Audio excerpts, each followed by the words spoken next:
Council. This meeting is officially called to order. I'll do the roll call real quick, just to let you know, Mr. Serby and Mr. Lehman will not be present tonight for the meeting. As is normal for us, if we could all rise for about 20 seconds for a moment of silence, to be followed by the Pledge of Allegiance.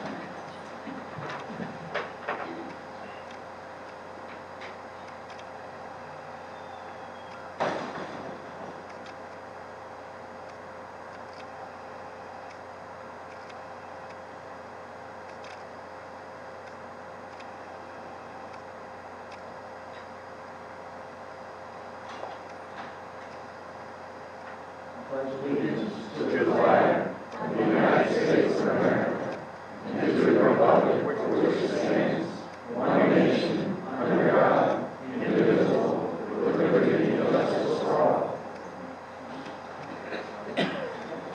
Thank you.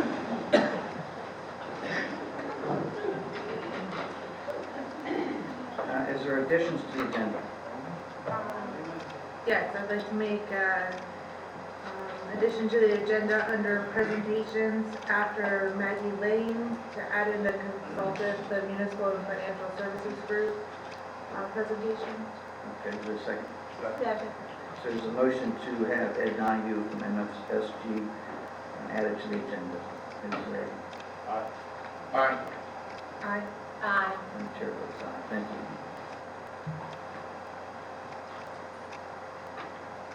Is there a motion to approve the agenda as amended? So moved. Second. Mr. Aye. Aye. Aye. Aye. Ms. Ferguson? Aye. Chair votes aye. Thank you. There are no minutes to approve tonight. Okay, we'll start with council announcements. Mr. Alvin? I have nothing to comment. Mr. I?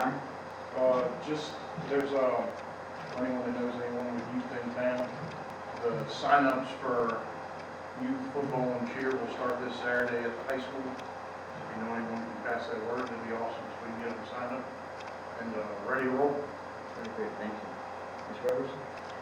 Very quickly, just a couple of things.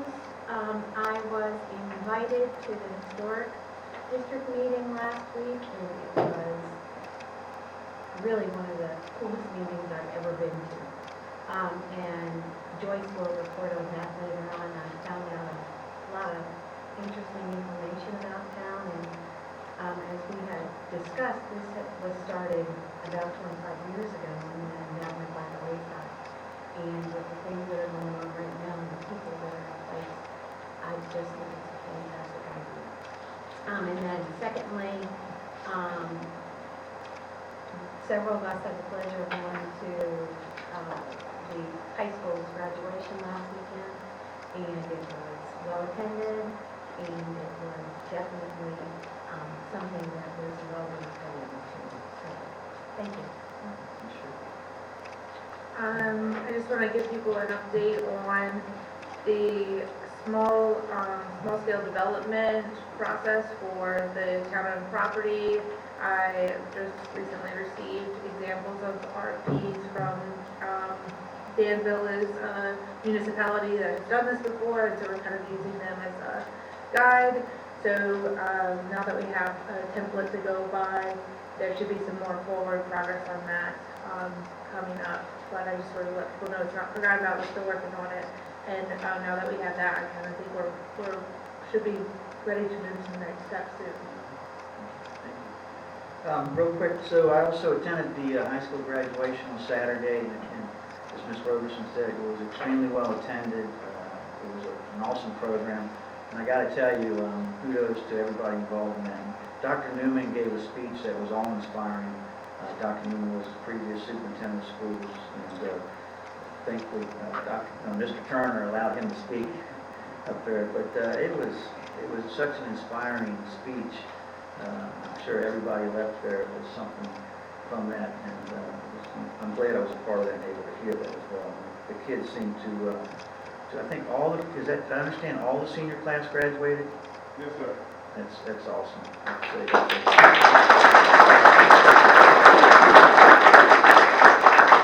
So kudos to the schools, and thank you, Mr. Turner, for such a wonderful presentation with those kids. Appreciate it, thank you. With that, we'll go to item 8 on the agenda, which is presentations, and I'm going to switch it up a little bit. We're going to have Maggie Lane, she's going to do the introduction of 50 Years of Love campaign on the North Neck World War I and II Commemoration Day events.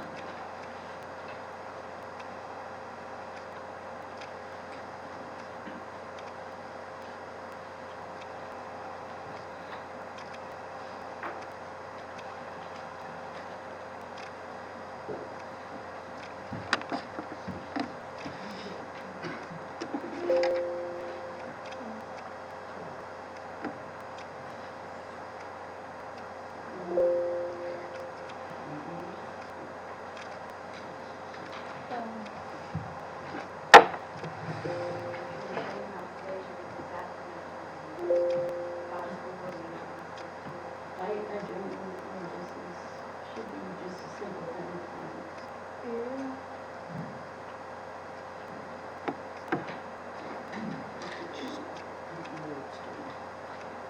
Let me try and get it.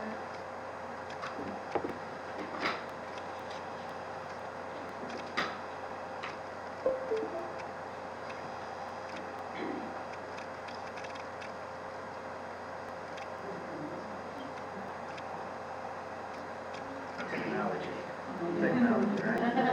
Can't live with it, can't live without it.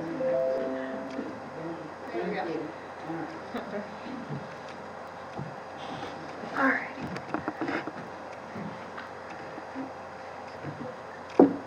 Hello, council. As all of you know, my name is Maggie Lane and I work for the town of Colonial Beach. So tonight I'm going to be talking to you about 2 of the grants that the town has received. The first is 50 Years of Love. It's a $10,000 grant from the Virginia Tourism Corporation to celebrate Virginia's for Lovers 50th anniversary. The second is the Virginia, again from the Virginia Tourism Corporation, and it's for Virginia World War I and World War II tourism marketing programs. And if you can go to the next slide. Okay, so a little backstory behind the 50 Years of Love grant. It's to help municipalities across the state of Virginia to incorporate Virginia's for Lovers 50th anniversary into their communities. And Colonial Beach is one of the 39 tourism marketing programs around the Commonwealth to be awarded this grant. And because it's the 50th anniversary, the idea is that you celebrate Virginia's for Lovers for 50 consecutive days. So our campaign is starting this Friday, June 21st, and will be ending 50 days later on August 10th. So one of the requirements with this grant was to include at least 10 local businesses into the campaign, and we're lucky enough to have 12 businesses that wanted to participate. And all businesses were asked to come up with some way to integrate 50 Years of Love into their everyday business. And on the screen above is the businesses that are involved and what they came up with. So Denson's is having 50 Years of Love pint glasses and wine glasses, along with stickers and koozies. Monroe Bay Winery has wine glasses and a special wine lovers menu or tasting. Colonial Beach Discount will be selling t-shirts, koozies, and bumper stickers. The marina will also have, or the Boathouse Marina will also have t-shirts and a special reserve one night at the marina and get one free. BAM will have merchandise to give away at events. Riverview Inn is putting together 50 little M&Ms in each room, and they also have bumper stickers and koozies. The Riverboat is doing $50 meal for 2. And then Colonial Beach Yacht Center is doing 2-for-1 singles or 50% off tandem kayaks for any half-day rentals. Dockside is doing half a pound of steamed shrimp with any purchase of 2 entrees. They also have koozies and bumper stickers. Get Hitched in Colonial Beach is offering 50% discounts on any 50-year vow renewals. And as if I'm correct, they're also doing other discounts on vow renewals. And then Colonial Beach Brewing is using the pint glasses with our partner logo. I'm sorry, but I don't know what to leave out. Pretty Pets. Oh yes, Pretty Pets has bandanas to put on the dogs if they get nail trimmings or haircuts. There's the- Yes, so that is our merchandise that we got. So I put 1/3 of the grant money to produce a tourism video that I'll show you in a little bit. And then the rest was to buy merchandise that all these businesses could use with the partner logo on it. So we were able to buy 200 t-shirts, 240 wine glasses, 240 pint glasses, 1,000 koozies, 144 bandanas, and 750 bumper stickers. So on this slide, I've listed the original budget that I submitted with the grant compared to the actual price everything ended up being. And as you can see, we were pretty close to what I expected. We're actually under budget, under the $10,000 by 160. And as of right now, we don't have anything planned for the extra money. However, I do have a few ideas in mind. Okay. So as I said before, I put 1/3 of the grant money towards making a promotional video to show different aspects of the town. And we also included some of the partner businesses. And the video was shot and edited by Justin Bayless, who was a recent graduate at James Madison University, and he actually reached out to us on our Visit CBVA Instagram page, so that's how we found him. So, and if everybody could, this is the video.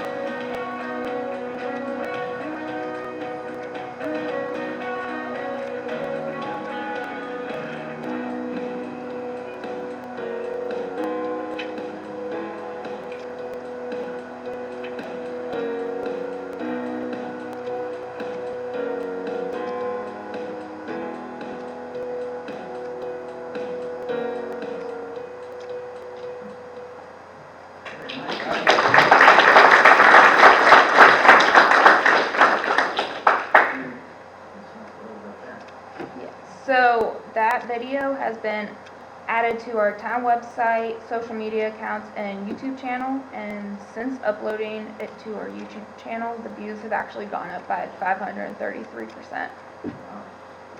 Yeah. So then the second grant was, again, from the Virginia Tourism Corporation, and it was to assist Virginia communities and related World War I and World War II sites to market commemorative events, locations, and destinations. And Susan French, our marketing consultant, came up with the idea to have an educational event on Town Hill during the day, and later that night continue with a formal event at the Riverboat. So this grant was a 1-for-1 match, which means that however much money we were able to put together, the Virginia Tourism Corporation would match that with the same amount. So the town, along with the American Legion, Post number 148, the Military Officers Association of America, the Northern Neck Tourism Commission, and Dahlgren Heritage Foundation and Museum were able to pledge $6,500 for marketing. So the Virginia Tourism Corporation also put $6,500 towards that on a reimbursement basis. So that is the estimated budget that we put together, along with a marketing timeline that was submitted with the grant. And then so far, the event flyer has been published in Virginia Living, along with being displayed at several different locations on Dahlgren Naval Base. And Susan French also created a landing page on the Visit CBVA website with all the event information.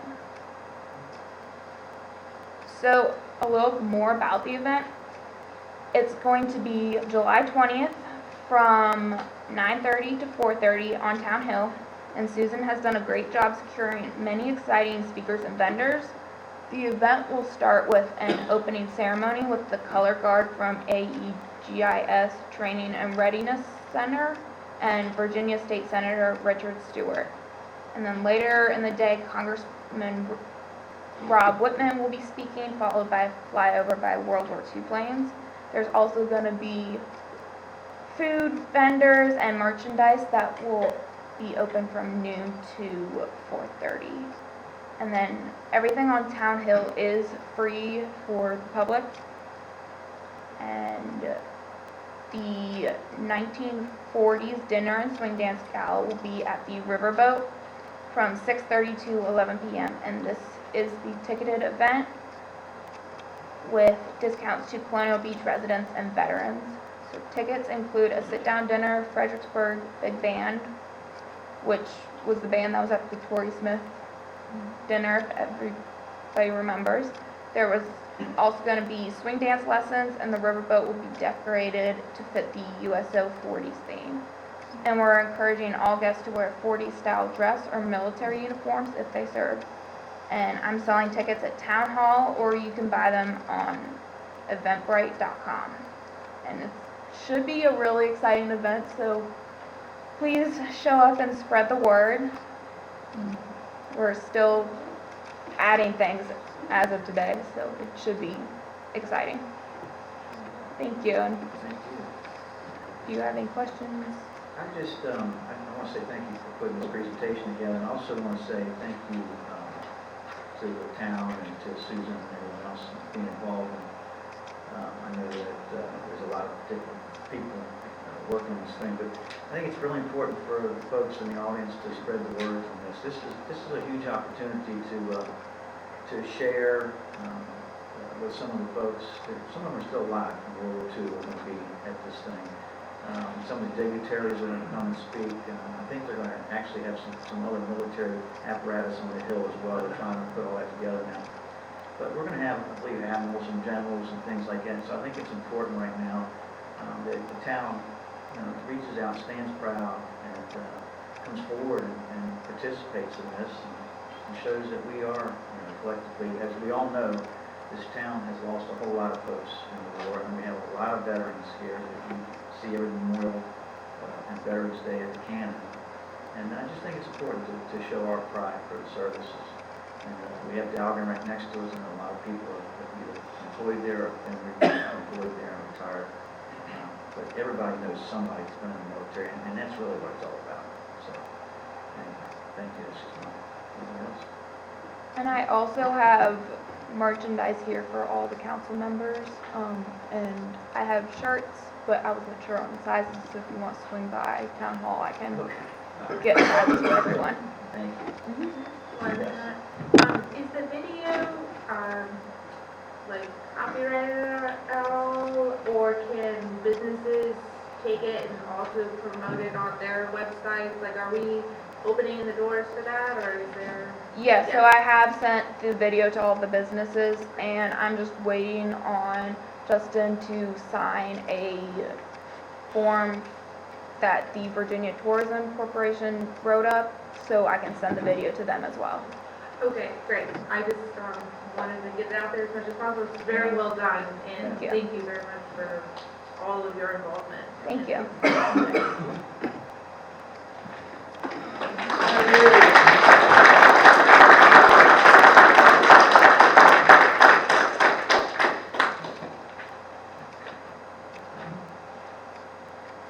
Next on the agenda, we're going to have Ed Donahue from Municipal and Financial Services Group do his presentation. I know this is what a lot of you are here for. This is about the water and sewer as well.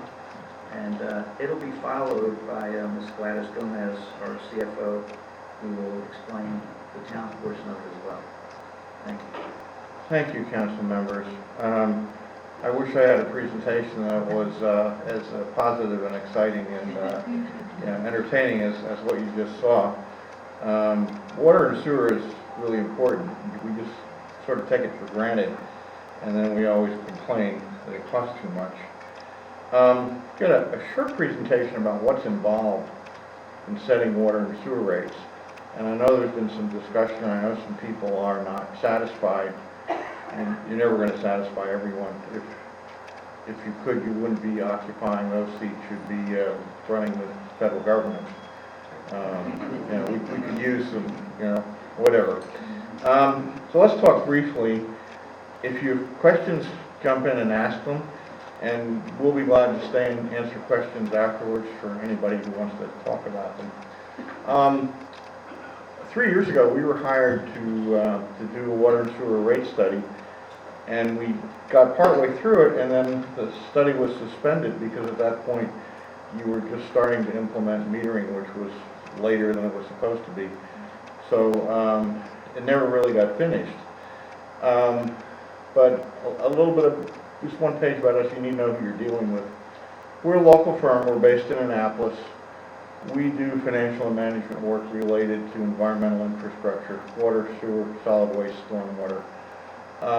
We don't sell bonds, we don't market bonds, we don't design things, we don't build things.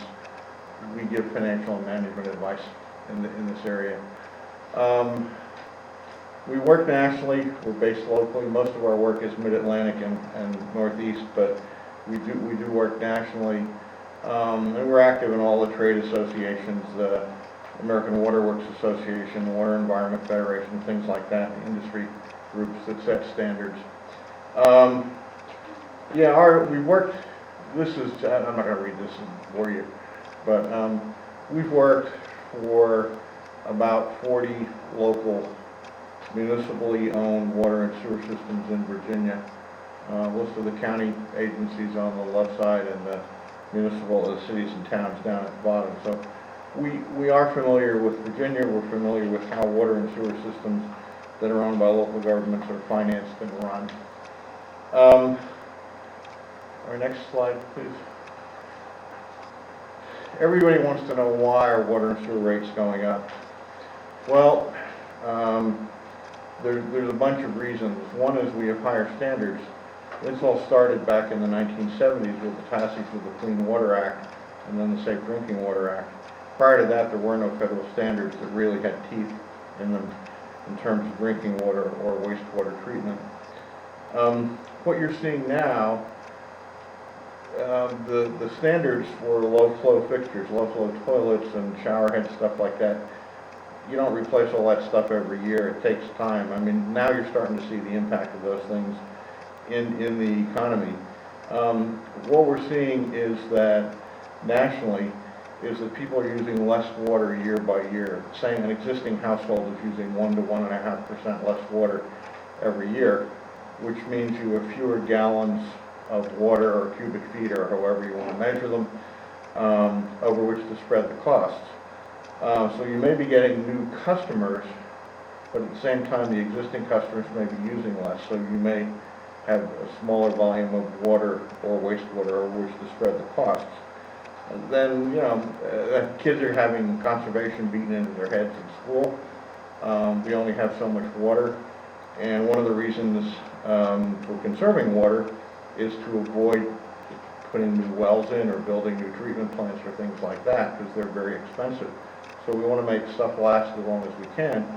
Around here, this part of the world, the aquifers that all of us depend on, or most of us depend on for water, are being overpumped, and we don't want saline intrusion, we don't want salt water in the drinking water aquifers. So we want people to use water wisely. And we need a lot of investments. People say, well, we put that stuff in after the war, just talking about World War II. That's 75 years ago. Water and sewer systems, if you build them and maintain them, here's the hook, maintain them. The pipes should last for close to 100 years. But you're 75 years in from when a lot of these pipes were put in the ground, and we haven't maintained them. I mean, every time, water and sewer systems are different than setting tax rates. Tax rates, an elected body can say, we're gonna spend 12 mils and that's it, that defines what we're gonna spend. Water and sewer systems are sort of the opposite. With all respect to elected officials, you don't have much control over what you spend. It's driven largely by law and regulation. And if you don't comply, you get fines or put in jail. If there are federal laws and regulations and Commonwealth of Virginia laws and regulations that say what you have to do in terms of water and sewer standards you have to meet. If you don't do those things, then the municipality gets fines, and they can be very stiff, or they can put you in jail. And I'm aware that the city council 30 years ago in St. Cloud, Minnesota got put in jail for a couple of days because they refused to do some of the things that EPA said they had to do. I wasn't suggesting that. And they don't have special cells for council members either. But I mean, there is a lot of pressure on you as to what you have to do. And drinking water is pretty basic, to human life. So we have to spend what we have to spend. That doesn't mean we should spend it foolishly, but we do have to spend it. Can we get our next slide?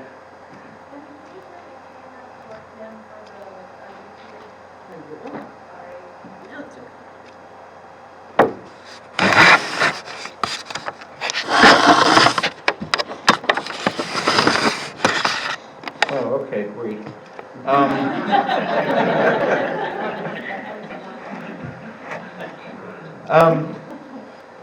The first sort of rule for water and sewer systems owned by a town or a city or a county is you want them to be self-sufficient.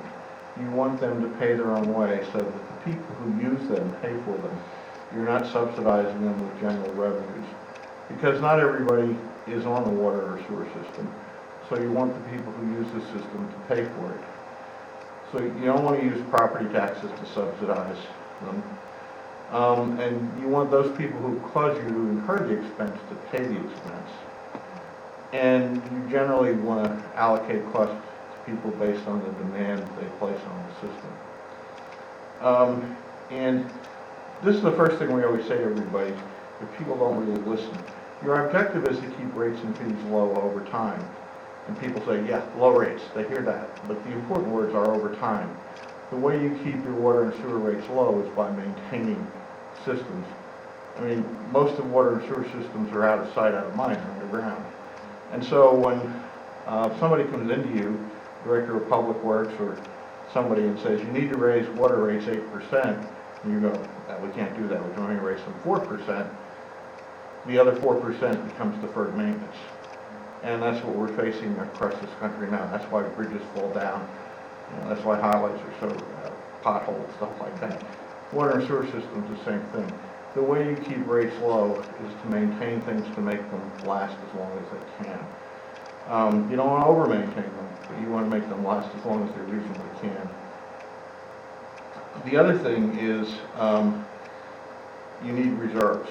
Now people always complain, why the hell do we need reserves? Just like your home.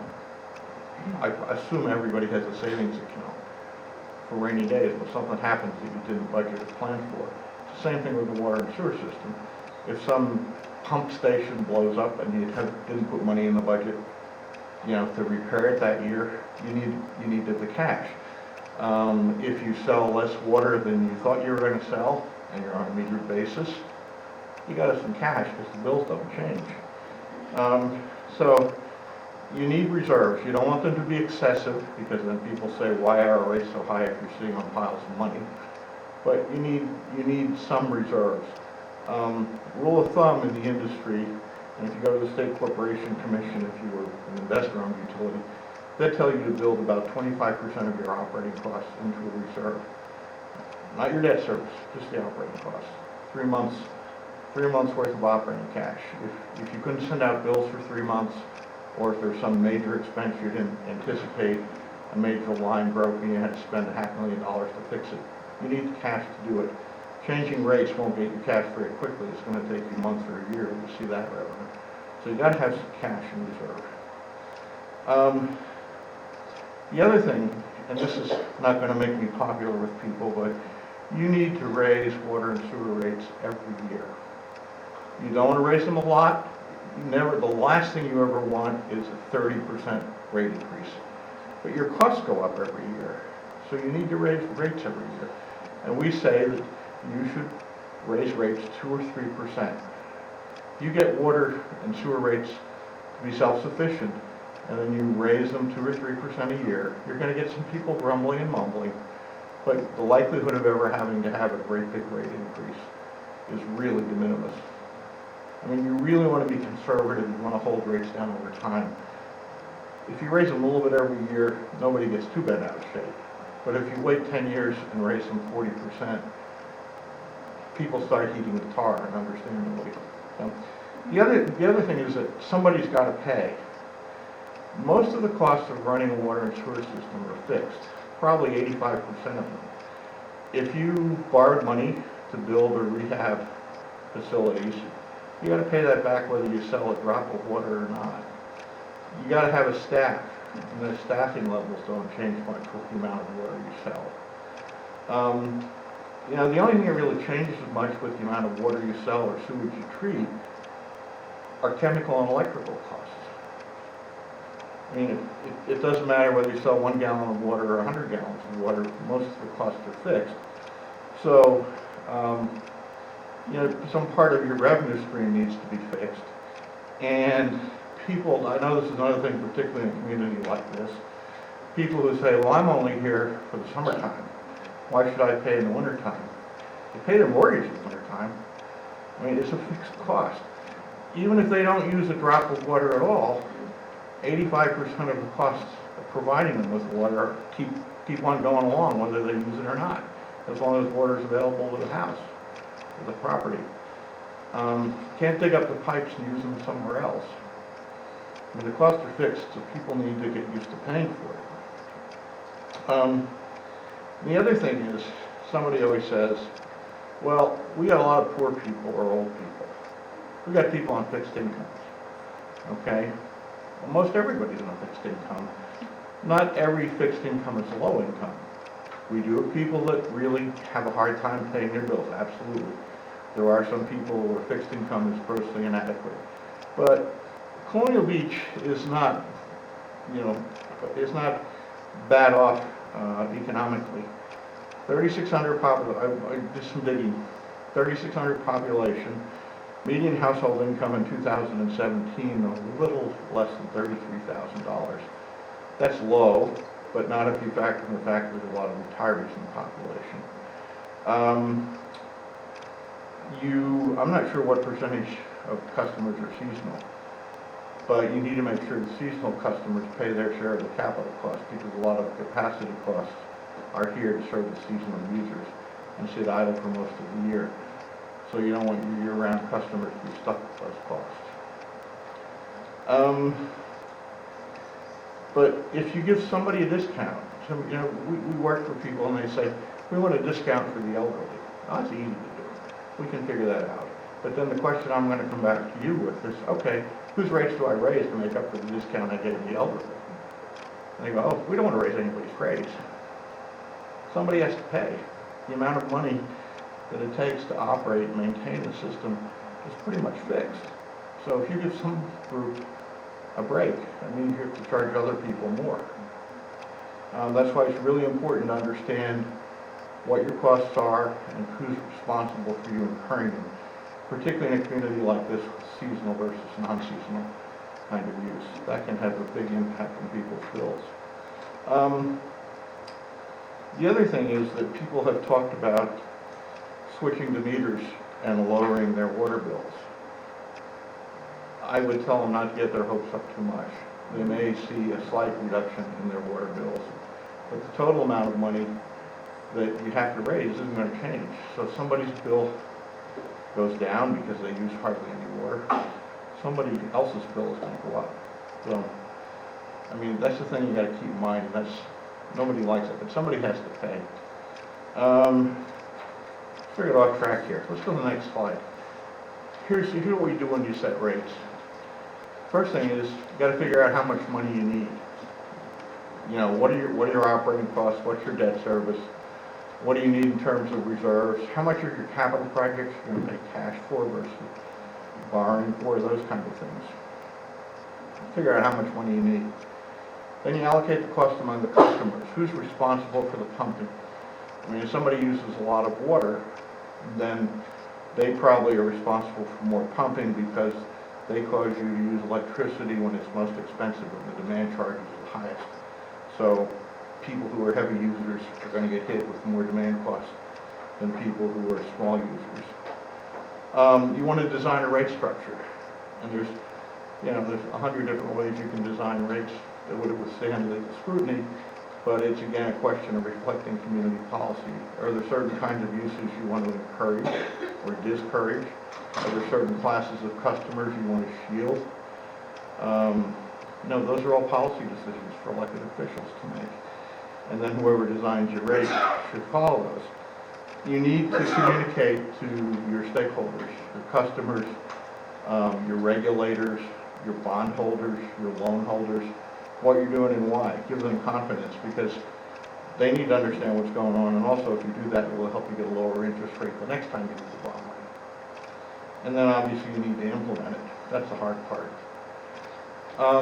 Let's go to the next slide. Sort of summarizing a little bit differently the same thing I just said. Here's what's involved in setting rates. You start with your operating and maintenance expenses in the green there on the bottom on the left. You add whatever principal and interest you have on existing loans. You look at your capital projects, which ones you're going to take cash for, which ones you're going to finance. If you're going to finance them, let's estimate what the principal and interest would be. Then what kind of money do you want to put in reserves? Sometimes there's requirements in loan agreements to have reserves. One of the things you want to make sure is you don't duplicate reserves. If you have an operating reserve that may not be required by a bond covenant, and there's a debt service reserve required in the bond covenant, you want to make sure that you want to find out if one can substitute for the other so you don't have unnecessary reserves and make rates higher than they need to be. But those costs define what your revenue requirements are. And we'll go on to the next page. And here's how we set rates. We identify what we need, the annual revenue requirements, they're in pale blue. We subtract from that any miscellaneous revenues, late fees, extra meter readings, any kind of penalties. And what's left is the net revenue requirements. That's the amount of money you need to get from rates. You take the net revenue requirements and divide by the number of gallons or cubic feet or whatever the heck you're going to charge with. And that tells you how much revenue you're going to have, whether you're on a surplus or a shortfall. It's sort of like, this is not voodoo accounting. I mean, this is like running a checking account. The bills that you send to your customers and the payments they make are like deposits to the checking account. The checks that you write to pay salaries, to buy chemicals, to pay electricity, to pay debt service are like checks written on the checking account. So you always want to make sure you have enough money in there to pay the bills and a little bit left over. Not a whole lot, but a little bit left over.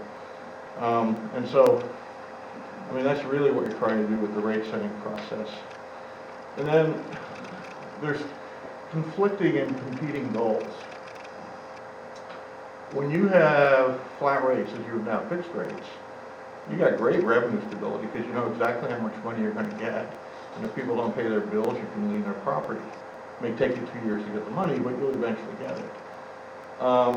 If you want to give people a break or want to encourage conservation, you're going to have less stability in your cash flow. So it's trading off, guaranteed cash flow for volatility.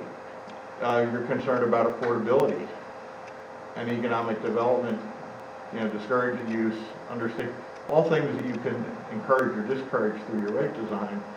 And obviously, you want to comply with the law and you want to treat people fairly. So there's a lot of qualitative things and decisions that you all, as an elected body, need to decide, what your priorities are before you start setting rates. What else do we have here? Fixed portion and variable portion. If you wanted, great stability, you fixed rates, you wanted metered rates. But if you have metered rates, you still want some portion of the bill to be fixed. Some of your costs are fixed and don't really change with the size of the meter. Meter reading doesn't cost any more to read a big meter than a little meter. Billing and collection, customer service, stuff like that. Variable portion is those costs that do vary, like pumping costs and sewage treatment, electricity and chemicals. And there's a whole bunch of things. You charge everybody the same rate per gallon. You can charge people, if you want to encourage conservation, if you've got limitations on how much treatment capacity you have, you can use an inclining block rate to try to discourage people from using as much water, or make first quantity of water that you use for cooking and cleaning, rock bottom price, water used for irrigation more expensive, so the total comes out to be in total what you want to raise. I mean, there's all those different sort of policy goals that you all need to think about and adopt. So let me summarize, and I'll be glad to take questions or whatever. You want your rates to cover the capital and operating expenses of the utility, and water and sewer should each stand independently. There is very often no right answer. There's a bunch of answers, any of which could be right depending on the policy positions you take. You need to talk to your customers so they understand what's going on. And utilities are long-term assets. That's why when you build something that's expensive, you finance it over 20 or 30 or 40 years, because it's going to last. And public policy in this country is typically that people who use facilities should pay for them. So you build something that's going to last 40 years, you spread the cost over 40 years. But then you got to maintain it. Again, the final thing is, your objective is to keep your rates and fees as low as you can over time by building and designing well and maintaining well. That's how you keep your rates down. We hardly ever have good news. We hardly ever get to tell people they can lower their rates. So I warn you that. Glad to take any questions, comments.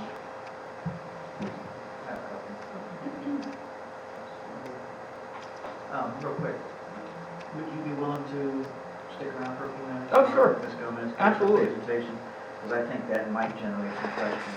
Oh, absolutely. Right. Probably the biggest one, I just want to make sure that we are consistent with what you typically see in the from moving forward. That's all I want to know. And after her presentation, I guess we'll have a better understanding of that as well.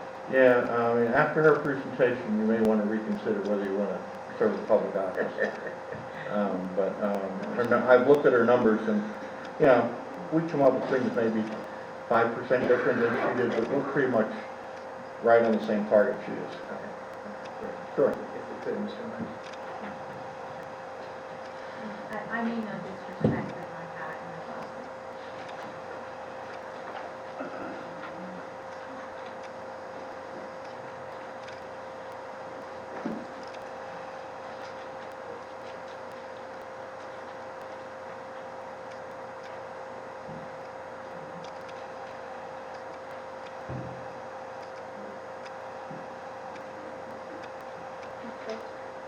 Go ahead, next page.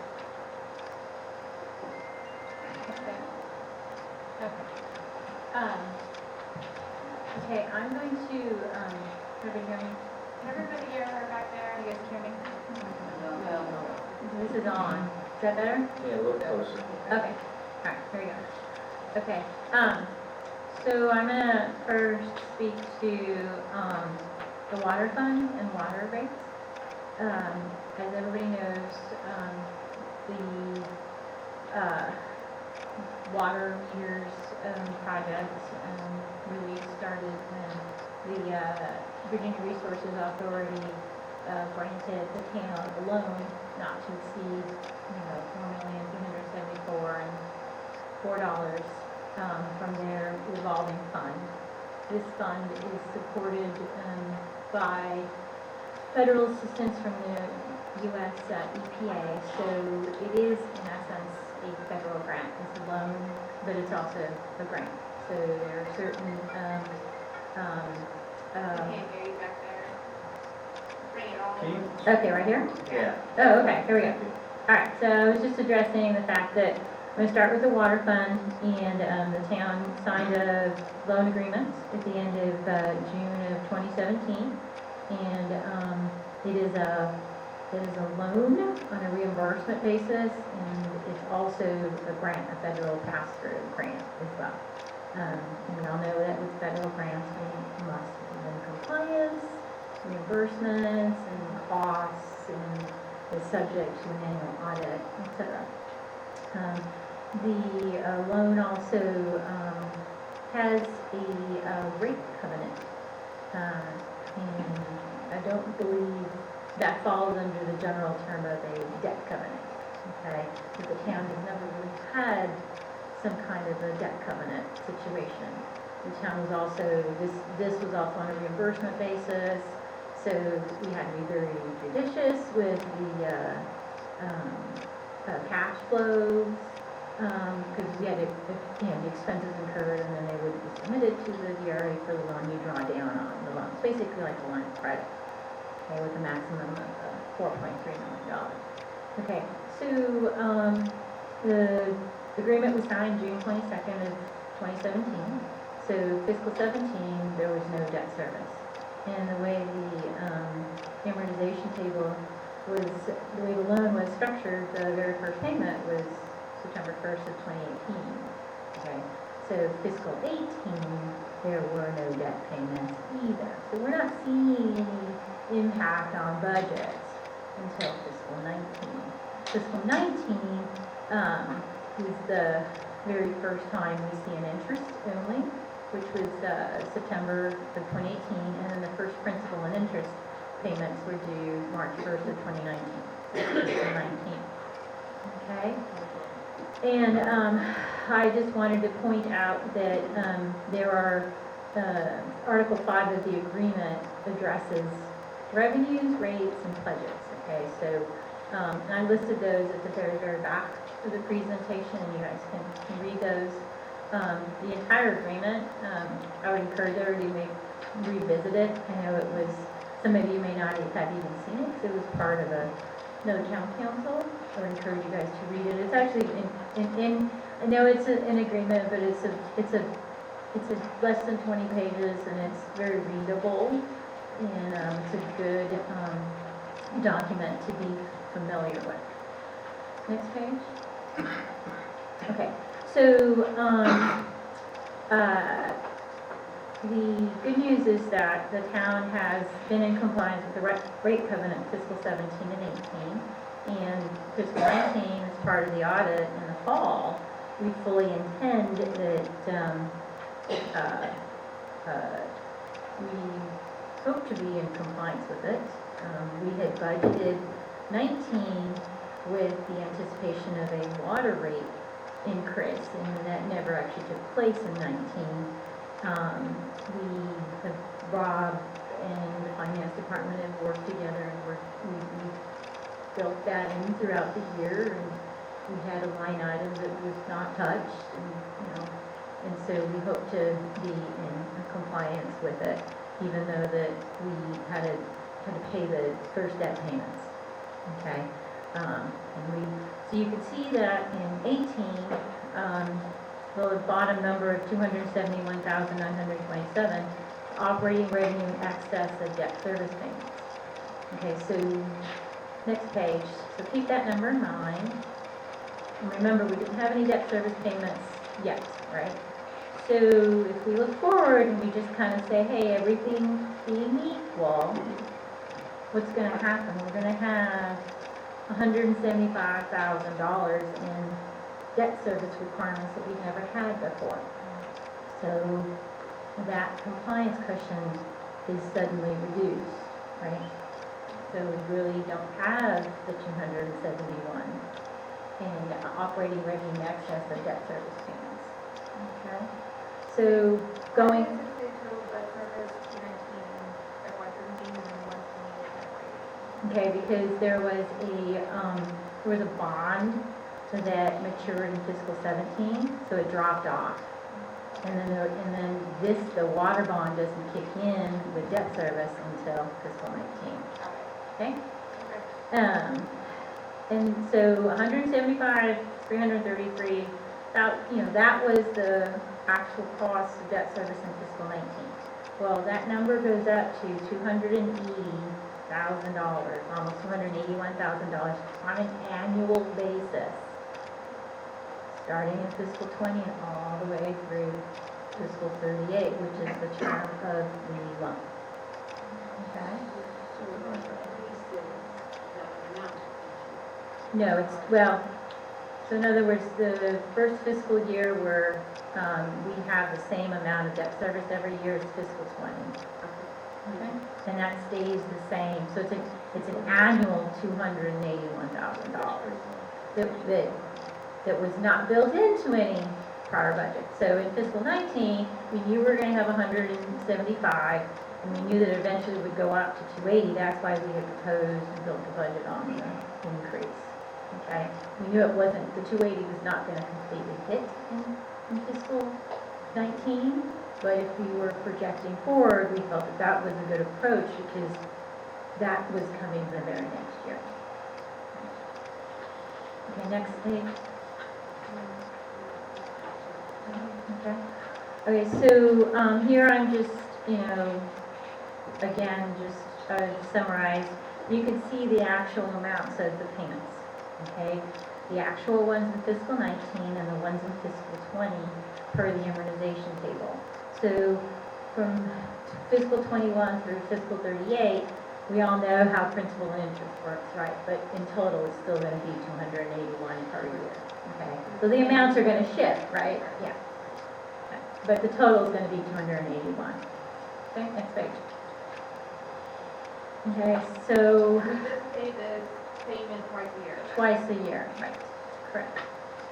And then also think about the timing of it. So it's due September 1st, and until we do meters and we go, so we're quarterly, right? So our very first payment has to rely on collections from the prior billing cycle. Okay. And the other one is due March 1st, so we have to rely on the first 6 months of collections for that. Because it's almost like we bill at the same time that the debt service payments happen to occur. So because we just sent the bill out already, even if this goes through, we'll be 3 months behind. And this- Well, we have pooled cash, the town uses pooled cash. So, the town is not, it's not I don't anticipate there being, cash flow issues. When the water meter system was being put in and all of the expenses, and we had to wait 30 to 45 days, that was a much greater cash flow, a burden. And, Lisa and I had to work with Rob and Adam to make sure that, we timed everything, and as soon as the expenses went in, that they got filed, because the 30 days started, kicking in. And I think they only let us file once a month, right? Yeah, so, Okay. okay. So on this page,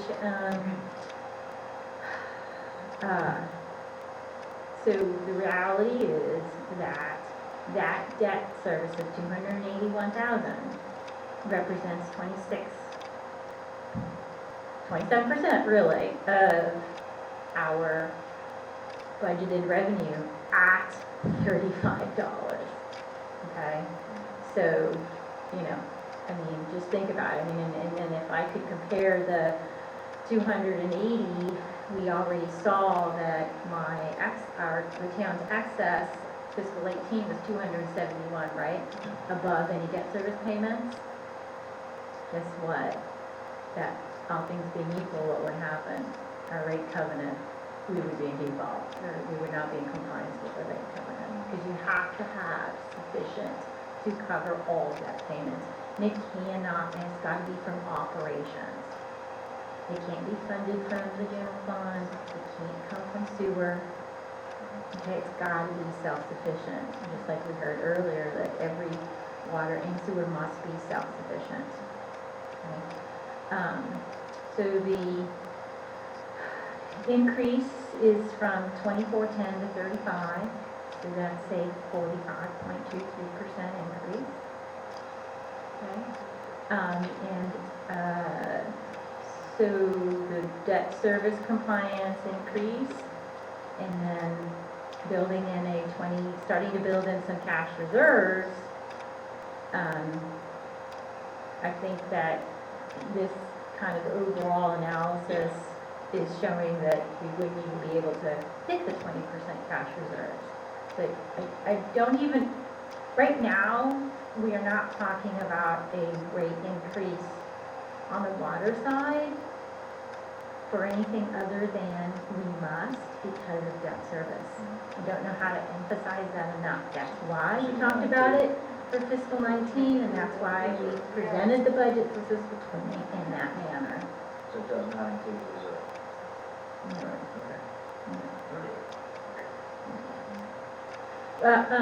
Well, what I'm just saying is at a minimum, we've got to cover that. We've got to cover the $281,000. There we go, great. Yeah. Okay.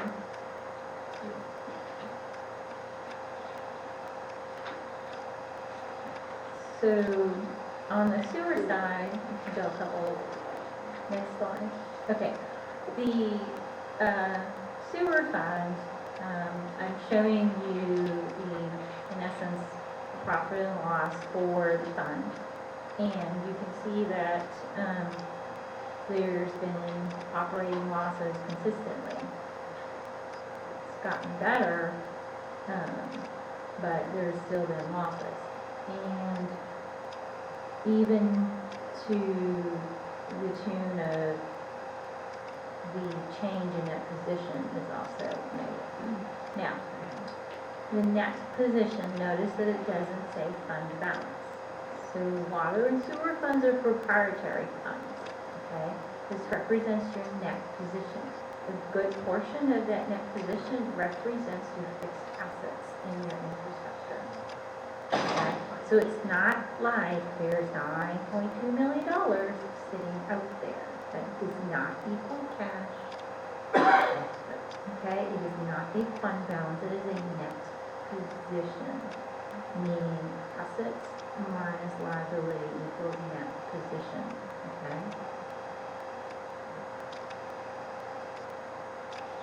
Real quick, guys. Since this has gone down considerably over the course of 4 years, it looks like, and into the fifth year, we had a real increase in 18 over 17, looks like, except for when we changed the net position. Will this continue to go down? Is that a good thing, or is this?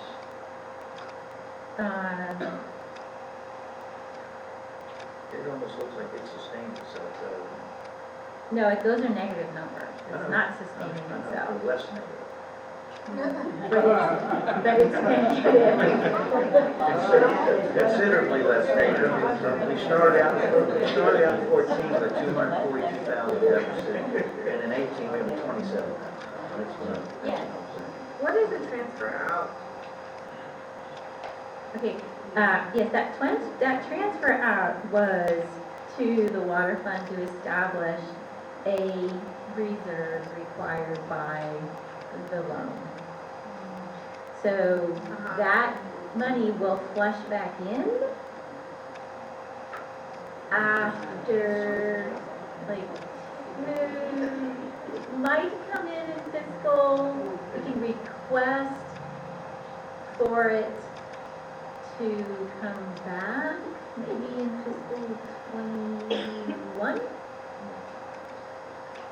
We'd be aggressive to get it in fiscal 20, we're gonna ask. But the meter project isn't actually completed. So we actually haven't fully used the 4.3 million. But the amortization table was built off the 4.3 million, and so we have to pay the 281. So we've been paying, so that the payment is based on the 4.3 million. Once everything is finished and the water meter project is certified as completed, we can, it could be at the 4.3 million, it may be a little bit less. So once it's certified complete, we will have a final number, we will request a re-amortization of it. So obviously, if we don't use the 4.3, then we could reduce some of that, you know. If it's, well, if you have something with this kind of a low rate and access to line of credit, and it's possible to use it all, and the needs are there, I think that should be the approach. But I leave that up to the town manager and Mr. Murphy to determine, because I understand there's, I'm all for reducing our debt service, but we have a really low rate and we have an available line of credit, and I want to make sure that our infrastructure is maintained and built well. Yeah, this is the best place to. Yeah. So, really just kind of presented those losses and change, negative change in net positions with respect to, the operating revenues. And then just did some analysis and then tried to build in cash reserves, and the proposed rate, going from 54 to 66.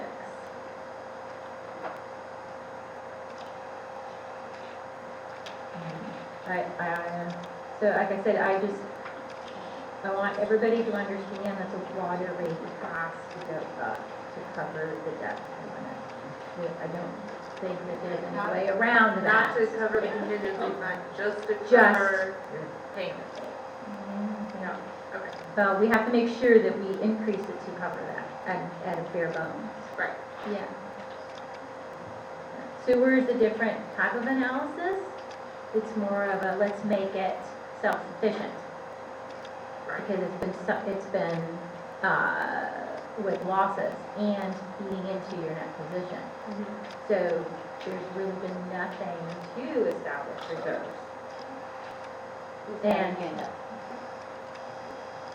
And the other thing that I would also like to say is that, again, this is just, these proposed rates are while we continue on this quarterly flat rate. The whole metering rate is a whole separate conversation. That's exactly my point. I hate to pile it on, but when you switch from flat rates to metered rates, you're adding a lot of uncertainty to how much revenue you're gonna take in.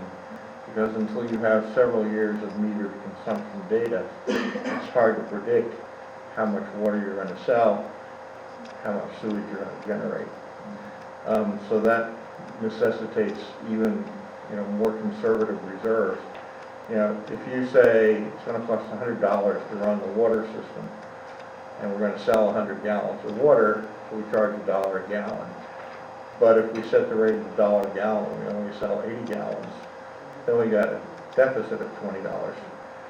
So until we have our hands around a couple of years of historical actual usage, you really need to build more conservative reserves into your rate design. And of course, if you build them in and you don't use them, that means you can eliminate them in the future. Once you have a reserve, you don't want to keep on adding to it because there's no reason to add to it. But, going to the metered rate adds uncertainty and risk to your revenues. And just as a point of interest, because I know people always ask this, the average residential water and sewer bill in the United States ranges anywhere from $800 to $1,500 a year for a typical single-family house. If I look at the numbers you're talking about here, you're talking about $1,200, more or less, which, doesn't make it any more, and it doesn't make it any less painful, but it says, the smaller the community, the larger the cost per household, because there's inefficiencies, diseconomies of scale. I live in a community of 300 houses. We don't have sewage. We have a community water system with 2 wells and a standpipe. We pay flat rates $1,500 a household a year. It's just what it is. But I would stand up to support Ms. Garcia's analysis. I might come up with results differently, but we end up in the same place. And like I said, so looking forward, I don't even think we've had a year's worth of metered numbers, right? So, it could be most likely fiscal 21 at the earliest, I believe. But it's certainly fiscal 22 when the meter structure would go into place. I think we need, the town should be looking at usage and information as soon as possible and tracking it. And, Mr. Donahue has another good, very readable, cash reserve policy document with examples, because it is going to be, something that it is a policy, town council is going to have to establish it, and there are a variety of ways to do that. And it's not going to be, I think that there needs to be lots of discussions starting sooner rather than later on how to approach it. It's going to be a 2-year process minimum. But this is just to get us right, even currently under our quarterly flat rate billing. So, I understand all that, and we talked about this at length at several meetings in the past as well, and, unfortunately, I think for the town as well, moving forward, we still have considerable infrastructure needs in the ground, so it's gonna require more money. Probably at some point in time in the nearer future, another loan. I don't think the remaining, if we have a remaining of just 4.3 million, if there's anything left, that'll suffice to pay for the next 6 miles of pipes that we need to put in the ground. Does that pretty much sum that up, or? I'm sure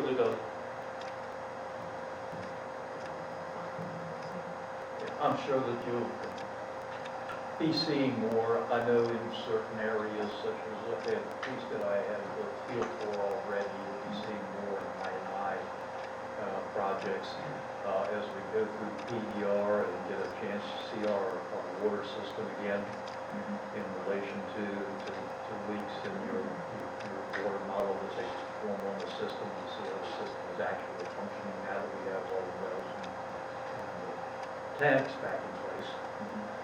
Plus the last PDR that we've done over the past 13, 14 years, I guess, where we've done some strategic replacement. They'll go back and review again, engineering, and see actually how the system's lying. We know of areas that have certain needs, and I wouldn't be surprised to see another 1.5 miles of water line within the next few years become necessary. Mr. Donahue, is it advantageous to have more users than less users? So, if the town wants to grow? It depends if you have the capacity to serve them. It's certainly better to have more users, but you also don't want to have any one user or small group of users be so important that if somebody mentioned Danville before, we did some work down in Danville. Dan River Mills was the big employer. Population of Danville is 45,000. Dan River Mills used to employ 11,000 people 25 years ago. Now they employ 0. That just put a spear through the heart of Danville. We ended up recommending reducing the number of sworn police officers, closing a library, closing a fire station. Not things you like to do. So it would be good to have more customers. You may also, although I wouldn't bet the ranch on this, if you provide service to people outside the corporate limits, you're entitled to make a reasonable profit on it. I wouldn't want to be too greedy because then you get yourself involved in lawsuits. But if you provide service outside the corporate limits to somebody, the town still has the legal and financial and operational risk, so you're entitled to reward for taking that risk, which is usually in the form of a higher rate for outside corporate service. Yeah, you should, if you've got the capacity to serve people, Well, you need to know how much capacity you think you need for yourself going down the road. You don't want to sell that. But if you got capacity you're not likely to need for 20 years, by all means, sell it to somebody, get some revenue coming in. Very good. So even building out, we have basically a lot of lots that aren't built out in the town. We have a couple large tracts of land that are owned by nationally known builders that haven't been built either. And that could add anywhere, probably 1,400 homes. Well, the other thing you could do, and I guess I'm not going to ever get any work for any of these national builders, there are some communities that if you have water or sewer service available to a lot, even if you choose not to build on that lot or hook into the system, you pay a certain amount, not a full water or sewer bill, but you pay something towards the cost of building the water and sewer system. That would also, mitigate some of the pain for your existing customers. Okay. Hey, Jackson, Counselor, you done? Yes, unless you guys have questions. Well, on behalf of the council, I'm sure the residents, we could appreciate you coming out. I know not Sure. everybody likes what they heard, but at the same time, it's very informative and hopefully a lot more transparent, and certainly a much better explanation than what we're going to get, I think, from certainly the mayor, but I'm sure the council as well, so. You want to have a process for setting rates that people can understand, and if you give somebody else the same set of numbers and the formulas, they should be able to come up with the same results. I mean, it's got to be transparent. One good side as well is we have a contract with you folks and we'll be working hand in hand going forward, is that correct? Well, do whatever we can to help. Thank you for inviting us. Yeah, thank you for coming, we really appreciate it.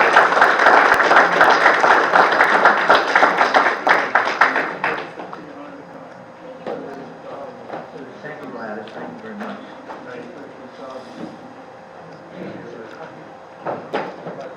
Okay, staying within item 8, presentation, we'll start with Columbia Beach Schools.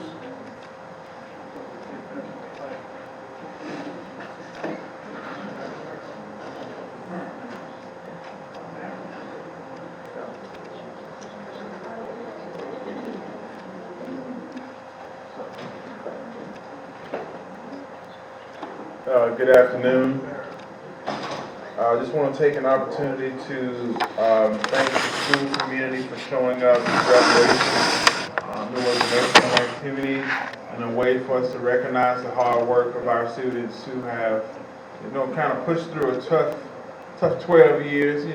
Remembering when I was a teenager, I don't think it was the easiest thing, but this is a great life achievement for them, and we want to wish them well in their future endeavors. A large portion of our students, graduating seniors, are going to college.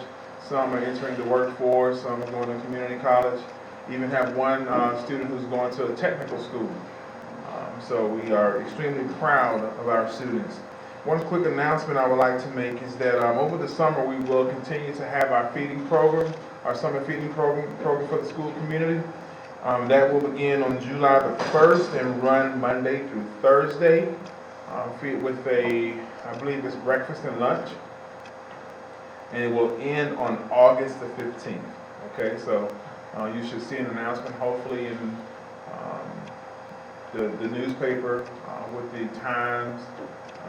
And once again, July the 1st through August the 15th, Monday through Thursday, breakfast and lunch. Okay? All right, thank you guys so much. Thank you very much.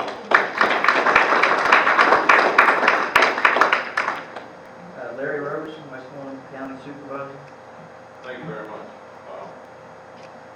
I guess now that your heads are full of water and sewer, let's talk trash. So, as I said a couple of months ago, the county is having an awful lot of trouble with Hey, Larry, can you Yeah. speak to the council? All right, Thank you. So we had to come up with a plan, and basically the county copied the plan from, I believe, it's Stafford, trying to keep costs down and things like that. Example, electronics. Electronics in the old days, you could dump them off there, and the company would come and get it and take the little bit of gold and platinum out of it, and everything was fine. This past year, it cost the county about $100,000 to get rid of all that stuff. It's not paying for itself anymore. Steel prices were up, they're way down now, so we're not getting any money off of that, the county isn't. Oil, I remember changing oil, going out there, the people would pay to take the old motor oil. Now, they charge to take the old motor. So everything's getting expensive. They came up with this plan to try to make sure that those people at the dump sites, the transfer sites here, one out in Monroe Hall that we use mostly, you have to have this nice little sticker now to get in. Okay? I'll auction this off later. So, there are some paperwork up here. I tried to make it as simple as we can for you all here. I first suggested maybe if you had a town sticker, that proves you paid your taxes, and you could go, and they went, the treasurer said, not so fast. There are a lot of people that pay the town tax, but don't pay the county tax. And it's the county that is paying for all of this. You gotta explain I don't know how they can do that, but she says yes. They'll come and pay the town tax, but not county tax. Get their sticker. Paying the $35 for the sticker to park. Right. No, Well, you town sticker. Can't do that. The town. So, anyhow, Your vehicle has to be registered here. Right. So you're paying personal property tax. correct. Which the county is receiving tax on. So, they're not, That's what we So- have to do without Yeah. county. That's what he's- Do county residents pay for that? pardon me? Do county residents pay for that thing? What thing, this? Yes. Nobody's paying for it. Nobody You're not pays paying for for it. it. Nobody's paying for this. We don't have, there's no fee for it. Let me Just let finish. people pick one up. Let me finish. What's gonna happen is, you have, at first they said you had to go to the county treasurer's office to show that you paid your county taxes, and they'd issue you one. Made it easier. Now, all you have to do is call the treasurer's office, which is on this sheet. I've got a few up here, if you need them later on. Some over there too. What's 804-493-0124. You tell them who you are. She will look it up while you're on the phone to make sure you pay your county taxes. You give her the address, she will throw one in the mail that day for you. Or, if you're somebody like me that has too many vehicles, and I've paid the tax on all of them, I can get one for each vehicle I own. I don't need that many, but I can do that, okay? So, this to go out to the little thing is nothing. Call the office tomorrow, and she'll be more than happy to send you one. All right? Am I allowed to answer this, or? Well, not only that, I mean, it's hard enough to get through to them on a regular basis, much less trying to get everybody. Well,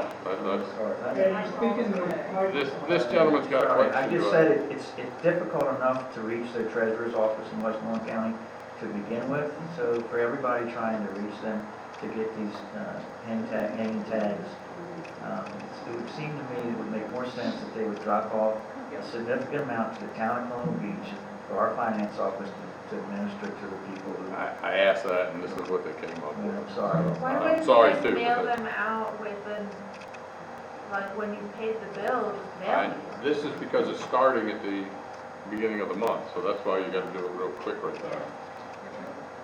Sure. Go ahead.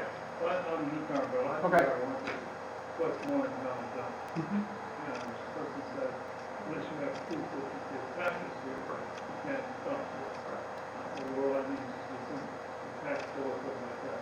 But if you not, he submitted my tax bill, she gave him. Correct. So that's another way, I think. Yes, if you wanna go to Montrose, they'll take care of you down there, but I was trying to keep you from having to run to Montrose. So this is a quick phone call.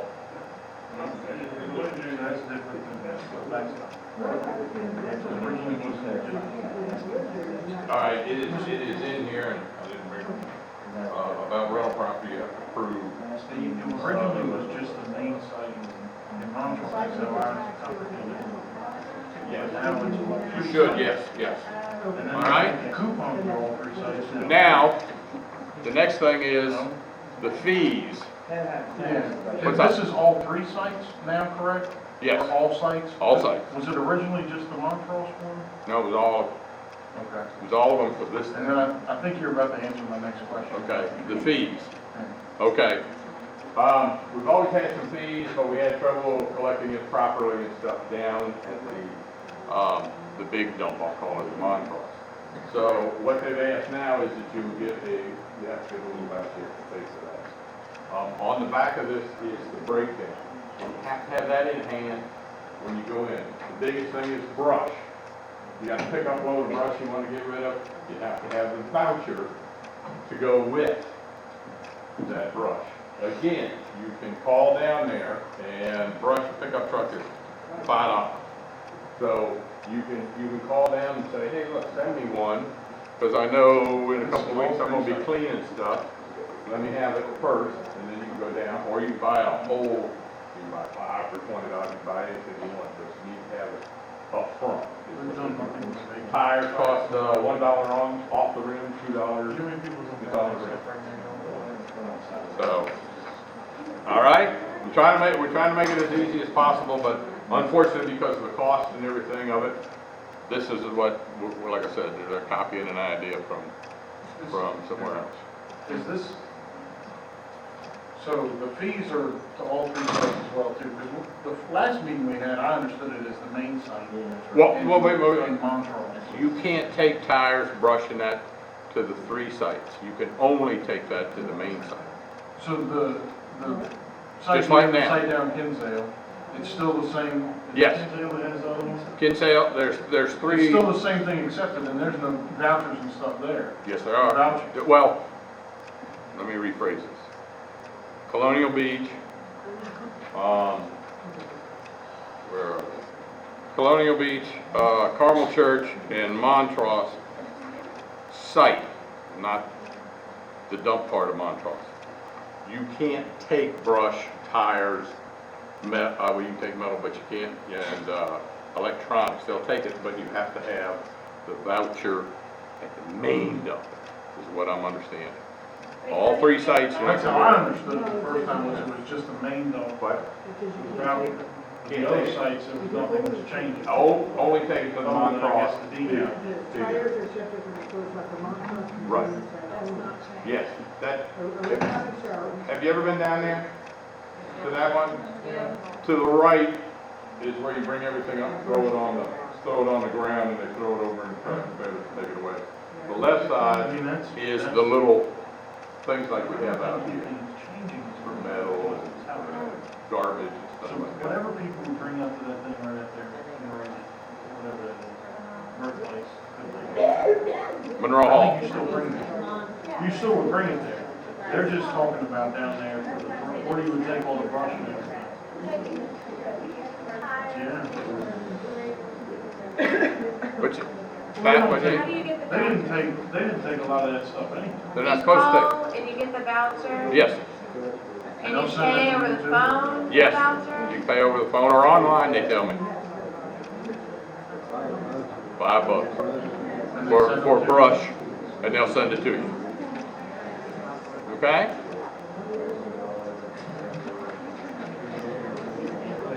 Alright? Did I make it clear, or did I make it more like mud? What? They're like, I got the number of brush for the 2 tires. Okay, hang on. Yes, the auditors did over. You could face us, please, Mr. Overston, I'm sorry, Well, it's just getting late. They're the ones that. I know, I appreciate it, I know everybody wants to ask questions, and hopefully we'll read something about it, maybe the press can get some information as well, get it out to the rest of the citizens, because I'm afraid, more than anything I'm afraid of, is that the sides of the roads are. You're right, full of and I've debris. said that, the Tires, old road. all kinds of stuff. The old road is People aren't gonna gonna play this. Gonna be a lot of fun hours. I can't agree more with you, and like I said, it's becoming a huge problem, it's gonna probably get worse before it gets better, It just just, seems very just like- convoluted and complicated, but it is, So- the town managers advised me that the paperwork or an explanation of it at some level is on our website now, so you can go to the website and see it. But you can call down there and get your vouchers, you can call down there and get your sticker so that you don't have to run to And you can Monterey. go in person too, as well, right? Yes, you can go in person if you want to take a ride. All right? Any other questions about that? No? Okay.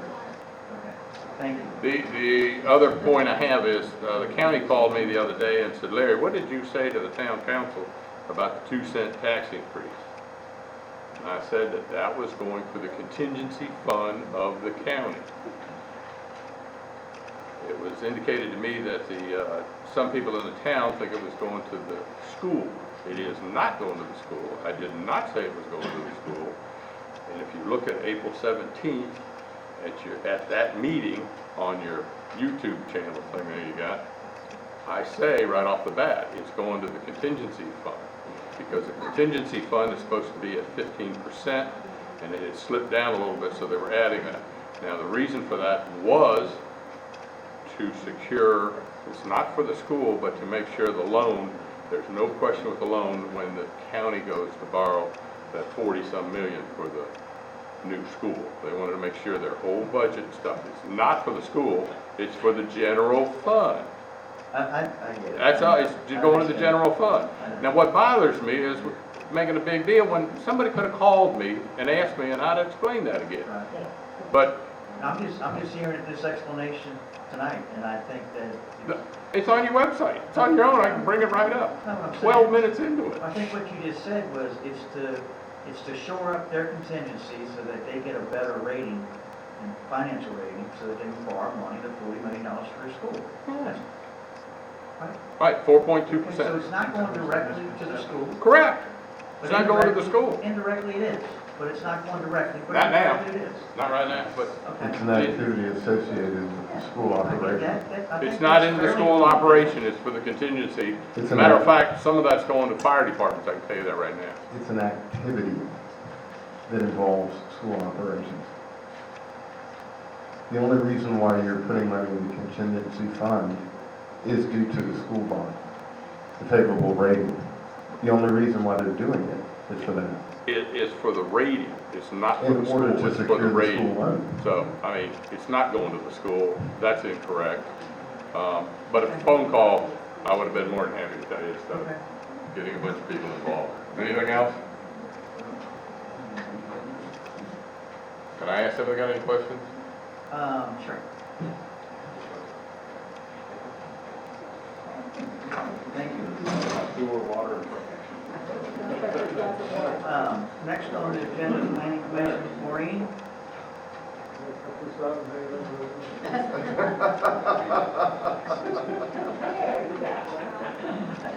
Have a good evening.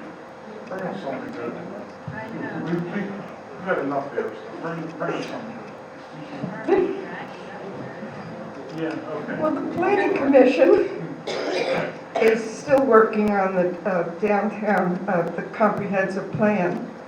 And now we're beginning to document all the things that we have done so that we'll have a chapter just on that. We also have started the table of contents and the index. One of the other things, in one of the sections, we are going to label and explain all the services available to the people of the town, whether they be Westmoreland services or Colonial Beach. And at the last meeting, there will be a section in the comp plan on economic development, and we are starting a subcommittee to do that. That's it. Thank you. Thank you very much.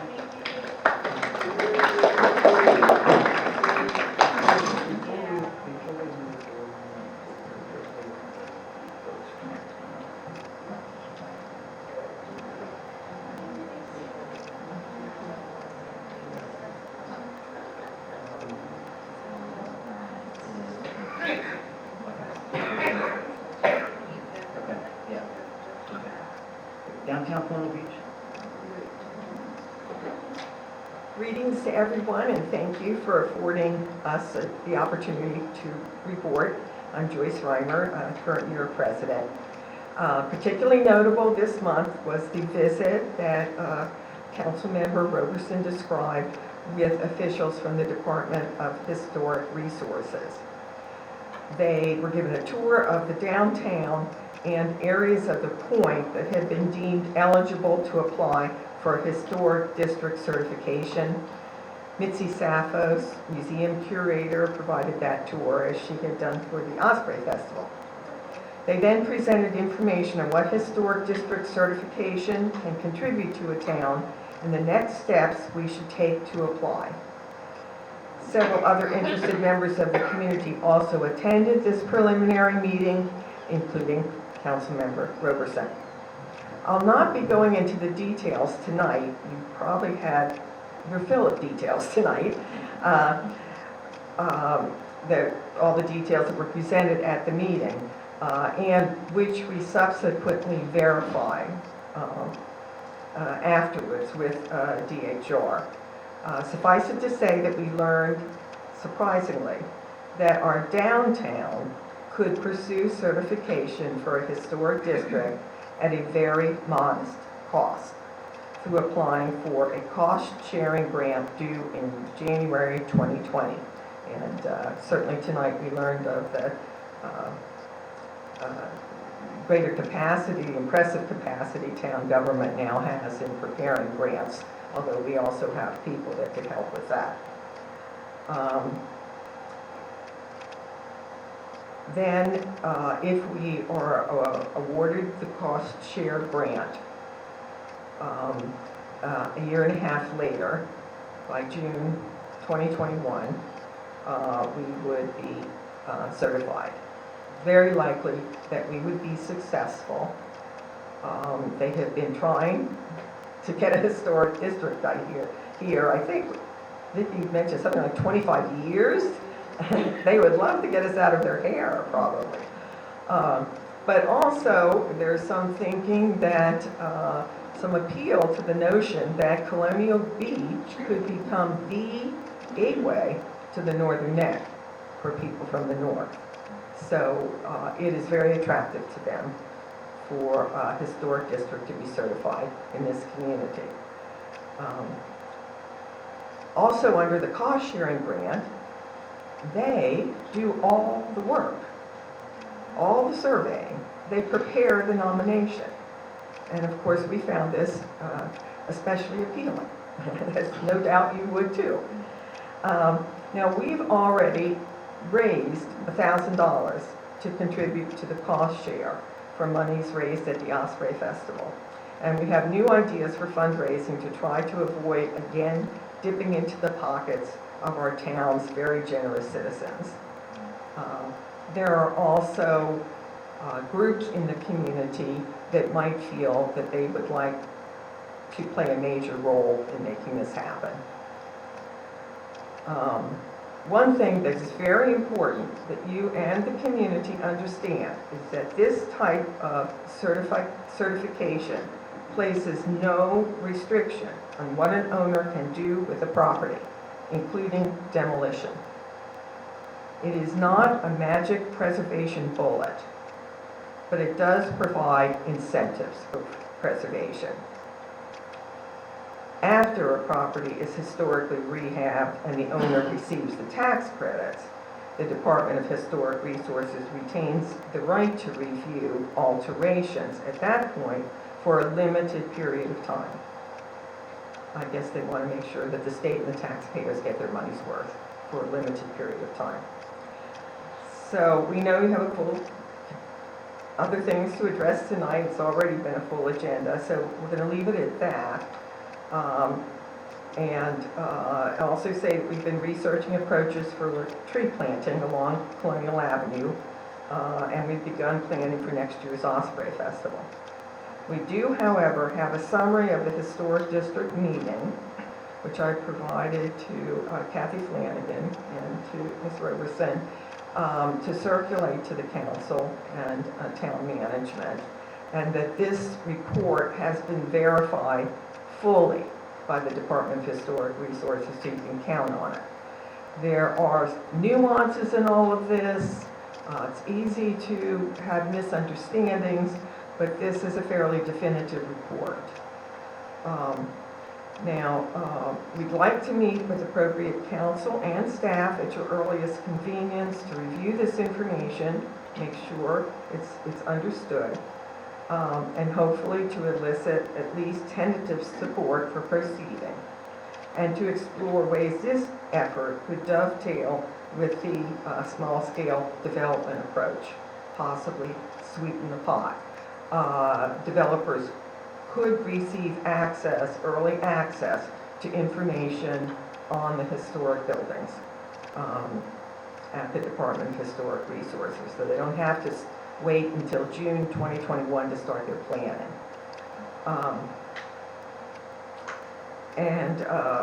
Then after that, we want community members to learn firsthand and first about this opportunity through a public meeting, one or more public meetings, and then we would pass the information, release the information onto the press after we've gone through that process. So thank you for your time and attention. Many of the questions you may have will be answered in that report, and that report will also be going out to the number of people, about 10 people, who attended the historic certification meeting. Thank you, Joyce. Any questions from the council?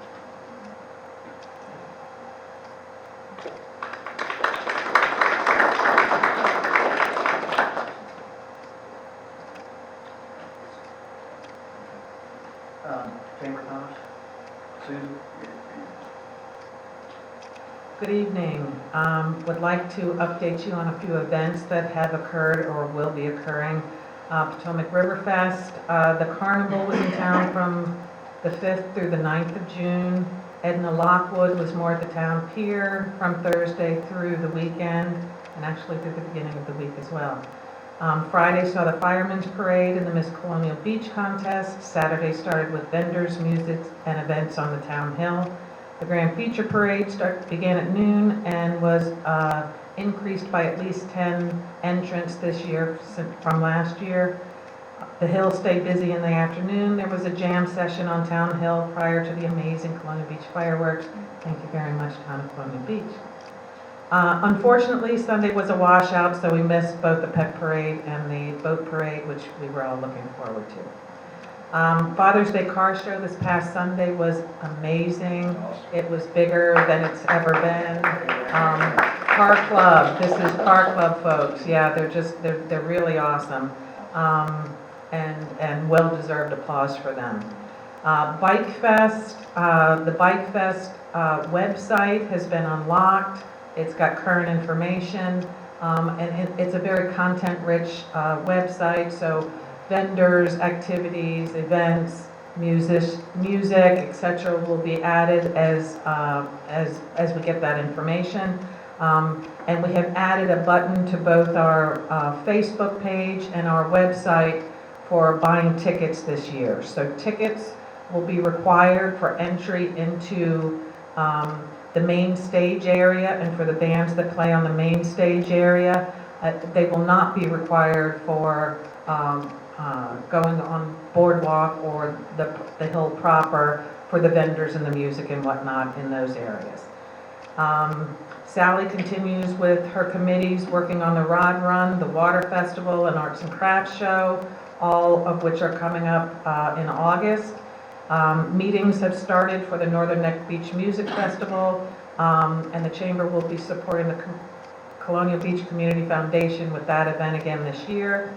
Art Walk, we had Connie Canby at the Chamber for the second Friday Art Walk. There's a beautiful article in the Westmoreland News about that that came out today. Beautiful art, so again, feel free to stop by the Chamber. The visitors' guides were delivered to Fredericksburg on May 10th for distribution across the state. So we have Colonial Beach visitors' guides all across the state in Virginia's welcome centers, official Virginia welcome centers.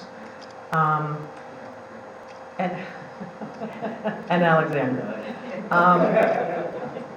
I attended a workshop on the 15th of May through Northern Neck Tourism Corporation, and we had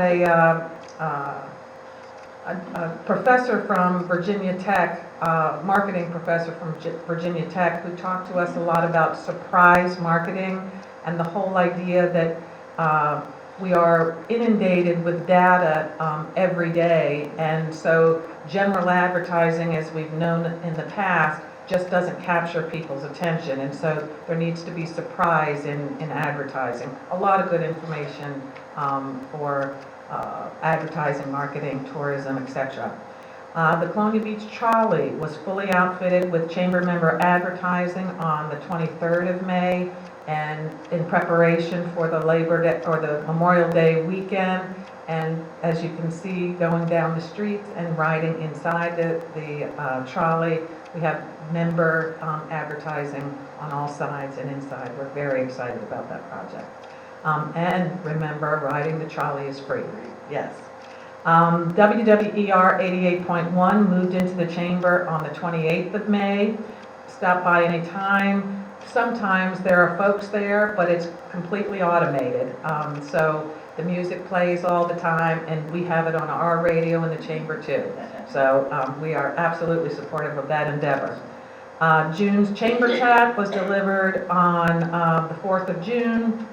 Our spotlight and historic articles both focused on the Colonial Beach Museum and Historical Society, both about what they have in them in the buildings, or the building itself.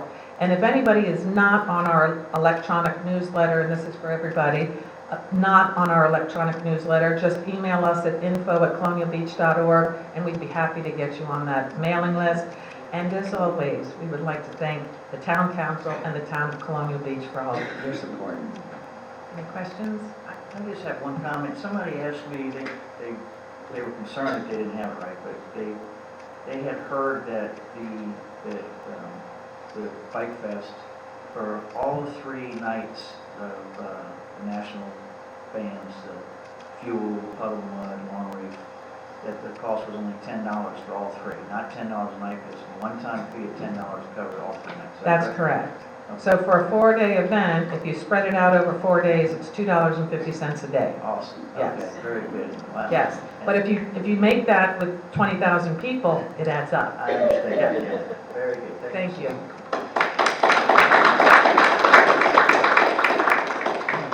Colonial Beach Foundation. Good evening. Hope everybody's doing all right this evening. So the foundation's been busy in a number of different ways. Just to kind of like recap a little bit about what it is that we do. We raise money so that we can give money away. That is our goals. And so we've been raising money and we've been giving money away. We've been raising money through membership. We've started a kind of a major membership push, and I see that there's even a postcard here of one of the efforts that we did of the cookout that we did a few weeks ago. So we've been bringing in new members. We've been raising money in other ways as well, and we've been giving it away. So in terms of giving it away, we had we sent 16 kids to camp this year. 4 scholarships to 3 kids a couple weeks ago. We contributed to Save the Bay. Of course, we've been one of the main handlers of money for the Torrey Smith Park. We have been supporting the radio station through a grant that's a monthly expenditure that the foundation has for at least the next few months. We're going to be paying the radio station's bills. We've contributed to the Westmoreland Sheriff's Office towards the purchase of a new motorcycle, or maybe it's a used motorcycle, but anyway, it's new to them. And in terms of raising money, we have been starting to work on the Northern Neck Music Festival, as Susan just said. It's actually pretty amazing how well now the NGOs are working together on all the various projects. And so the Northern Neck Music Festival is one, and actually the radio station is another, and there's other examples as well. We're also working on a program to facilitate legacy giving, so people who want to donate money to the foundation in the afterlife, then they will be able to do it. We're developing a campaign for that. We also are the stewards of the community center, of course, as you know, and the community center has been very active, hosting different events, both private and public events. It's one of the main assets the town currently has for these kinds of activities. And as stewards of the community center, we feel that we need to share with you where we are with the infrastructure. And so you will be receiving a letter from us shortly that sort of outlines where the community center is in terms of its infrastructure. We understand the budgetary considerations that you guys have, but we also think it's important for you to know where there are some deficiencies in the facility. So I think that's all I have to say. Did I miss anything, Peter? All right, that's it. Thank you very much. Thank you, Any Eric. questions? Any questions for Councilor Eric? Thank you very much, All right, Eric. thank you. Karen, Columbia Beach Recreation Association. Well, it has been a very busy kickoff to the Get Outside season. Yoga on the Beach has taken place Fridays between 9 and 10 a.m. as a collaboration between the Traveling Yogi and High Tides on the Potomac. Momentum has built and it has been very well attended, so that will continue through the end of the summer. We've hosted 2 pop-up farmers markets since the last meeting. One was at the Colonial Beach Buzz Espresso and another was at Rags. On July the 2nd, we'll have another pop-up at the coffee shop, and tomatoes will be in, so everyone is all excited about that for the 4th of July. On June the 10th, in collaboration with Crafts for a Cause and support from the Colonial Beach Community Foundation, we've hosted our first ever Messy Mondays at Riverwood Apartments. We had 60-plus children and adults come out to play. On June the 24th, we'll be hosting a disco day at the Colonial Beach Community Center, and that's for adults and kids too in the morning. As many of you know, unfortunately, the Northern Neck Beer and Wine Festival was canceled by Fredericksburg Cheers due to a lack of online ticket sales. This was really disappointing, but the group did make a $500 donation to the Colonial Beach Recreation Association, and they also paid all the bands that we had lined up to participate half of what their fee would have been. On May the 26th, and this is something that we are the most excited about, on May the 26th, enough money was raised for the beach access panels. They were installed on June 15th. We would like to thank Quinn and the town, the Colonial Beach Town Council, the Colonial Beach Community Foundation, Terry and Neil, and all the many private donors that made this possible. I'd like to thank Doug, my husband, and my dad for installing the first set of signage on Father's Day. This endeavor was a true example of a successful public-private partnership, and we'd like to continue those. Could you just tell the folks who don't know what they are? Yes, what we did was, through many meetings and phone calls and collaborations on Facebook, you know, Facebook works, an idea came up that there needed to be a way for folks, not only in wheelchairs, but with a different kind of gait or with a stroller to be able to access the water and get down onto the beach and get closer. So what we did was we started out as a proof of concept thing where we ordered, I believe it was 10 panels, and worked with Public Works to see where the best place to put those would be. So within 2 weeks after getting of approval to do that and through different endeavors, we raised enough money for the first set to be installed. And with Public Works and private folks, last Saturday, those panels were installed and then signs were installed. And in that vein, though, we would like to ask assistance, maybe from the town in regard to signage, maybe from the police department, to make sure that these mats are being used appropriately. More signage, and then I think having handicap parking places right near the space will help. But there seems to be, just like someone's parking in a handicapped parking space, there seems to be some parking that's going on the mats, instead of moving your towel somewhere. So there's a lot of mat sitters, I don't know what else to call them, and I don't know what we really could do, but it's insulting to someone with a disability, just as it would be if you were parking, I mean, because when 20 people are spread out at the end, and that's supposed to be your access to the water or your view, you know, it can be intimidating. So that's just something that maybe we could work with Bruce to figure out some sort of warning or with the town about some sort of sign. Are there 5 signs up? 2 of them are up. We're gonna put one right by the mat. We did it just as we knew it was gonna be Father's Day weekend and a lot going on, so Doug's working on getting the rest of those signs up. I'm sorry? It is right in between the new bathrooms and the riverboat right there. So there is a place where there could be 4 parking spaces for it to be accessible. The neat thing is though, well, the blessing and the curse of Facebook, this whole new buzz has started about it. And the panels are $229 each plus shipping. So we are starting the next phase of raising money, and we'll get with you all about figuring out, do we make it go out further or what we need to do? Because that's been one of the questions. Why isn't it touching the water? Well, sometimes the water comes up further and sometimes it doesn't. So anyway, the other exciting thing that has happened with the Recreation Association through our connections in Richmond, Chris Felke, who is the former director of Parks and Rec in Raleigh, North Carolina, and is now for the past year and a half the new acting director of Parks and Recreation for the city of Richmond, has agreed to be an advisor with us directly on any programming or any direction that we decide to take moving forward. So, any other questions or? Thank you very much.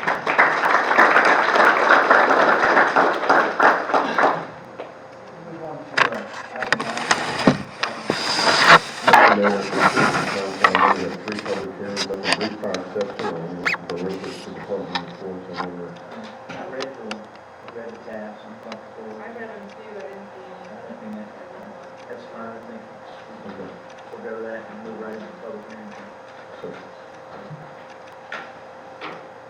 All right, we'll start with item 11, it's new business, public hearing resolution number 32-19, which is intent to sell certain town-owned properties. It's in Tab B of our booklet here. This has been a working it. What's that? I'm sorry, I was looking Yeah. at you. It's okay, no worries. I like that a lot too. But anyway, this has been a work in progress, and I think this was a matter of adding some additional language to this as well. Is that correct?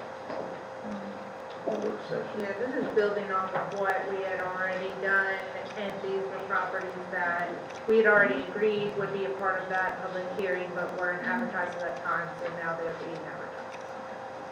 So, we'll open the public hearing.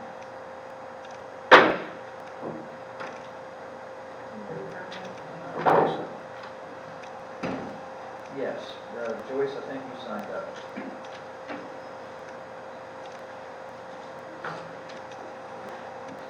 Very briefly. Since our organization is downtown Colonial Beach, and our intent is to revitalize the downtown while retaining its quaint, small town and historic character, we remain nervous about and unclear about the direction that things are heading. And little confused about why, since the comprehensive plan will be coming out in a few months with recommendations about for the downtown, why all the sales are going through prior to that report coming out. Now, possibly Council Member Scheck may well have a very good idea of what's contained in that from your experience on the Planning Commission. And maybe there's a very good rationale for that. I'm just not aware of it. And is there any way that we can get a better sense of whether or not things are heading in a way that will retain this quirky, special quality that Colonial Beach has, and that so many of our visitors love. And is there a better way that we can get a handle on where you're going with things? Sure. That's fine.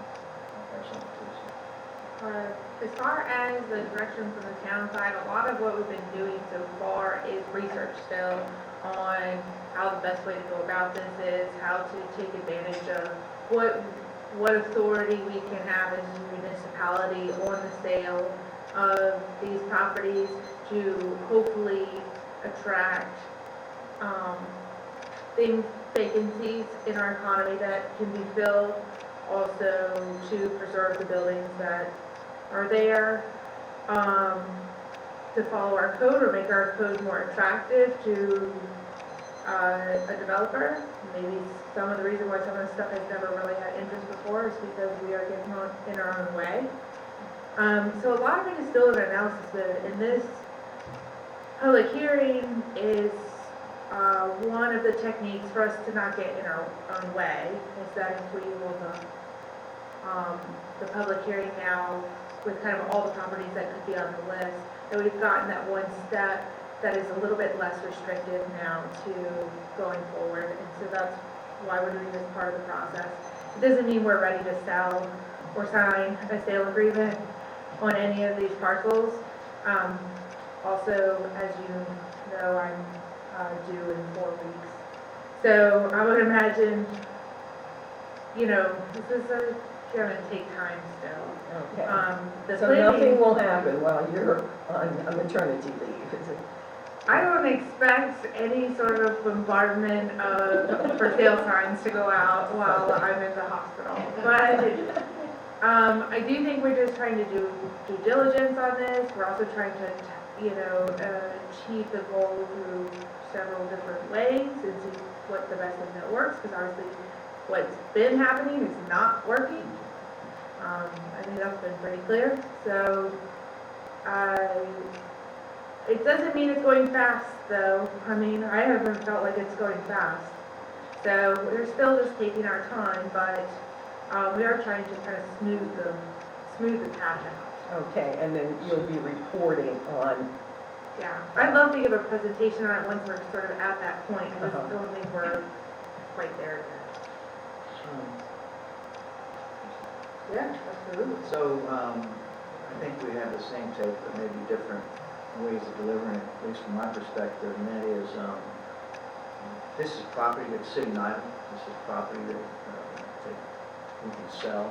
This is property that can generate revenue.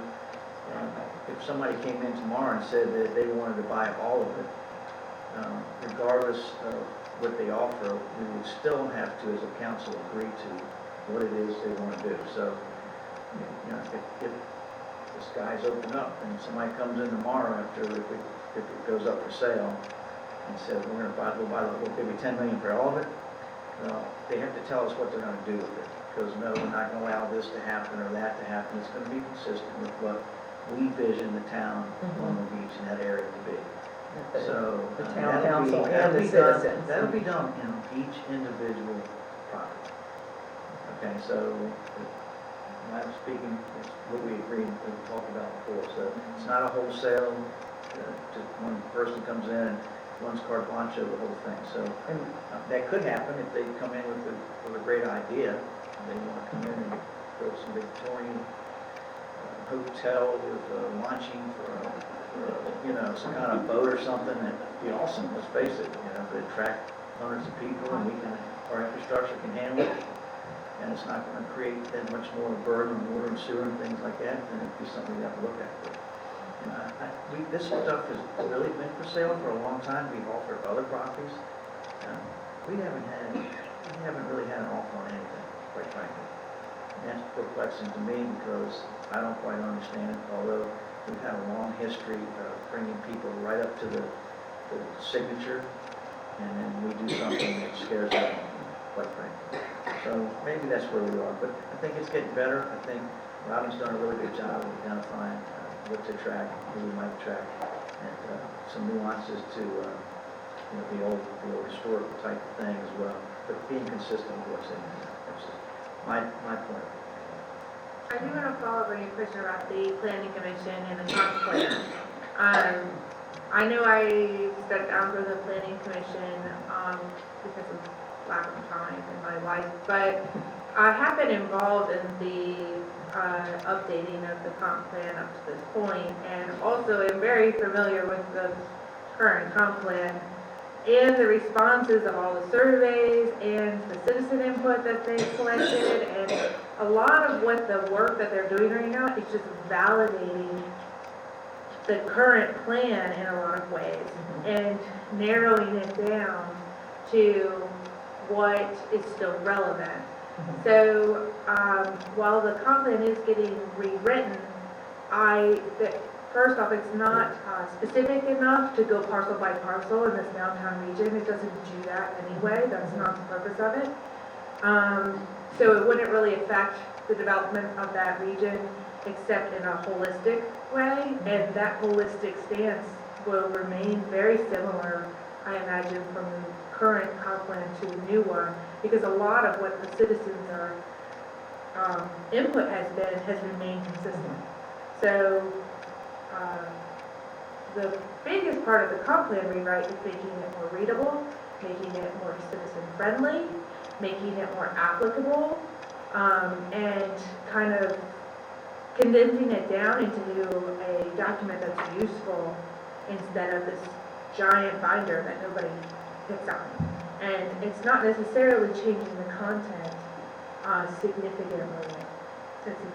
That's my interpretation so far. And that there's several planning commission members in the audience, but I see them nodding their heads, so I think we're on track. And you have the content in mind and. Right.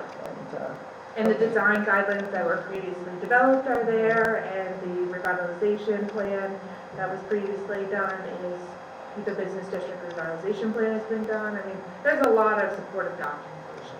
Okay, so I don't have to go home and take a sedative every time I hear properties being sold. Joyce, you do whatever you gotta do. Thank you. Thank you. Close the public hearing closed. Council action, there's a motion to approve resolution 32-19, which is intent to sell certain council properties, which in fact is duly advertised and such. There's a second. There's a motion second. Motion, second. Mr. Allen? Aye. Mr. Allen? Aye. Ms. Robertson? Ms. Shea? Aye. The chair votes aye. Motion passes. Okay.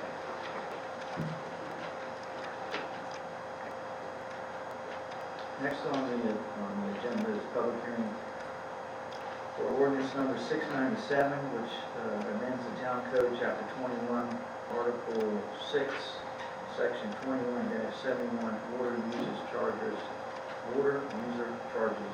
and that was in attached CR books.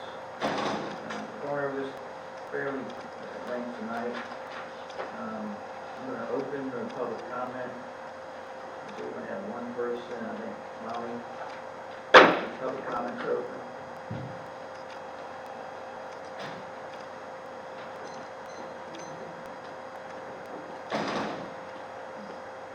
Hello, everyone.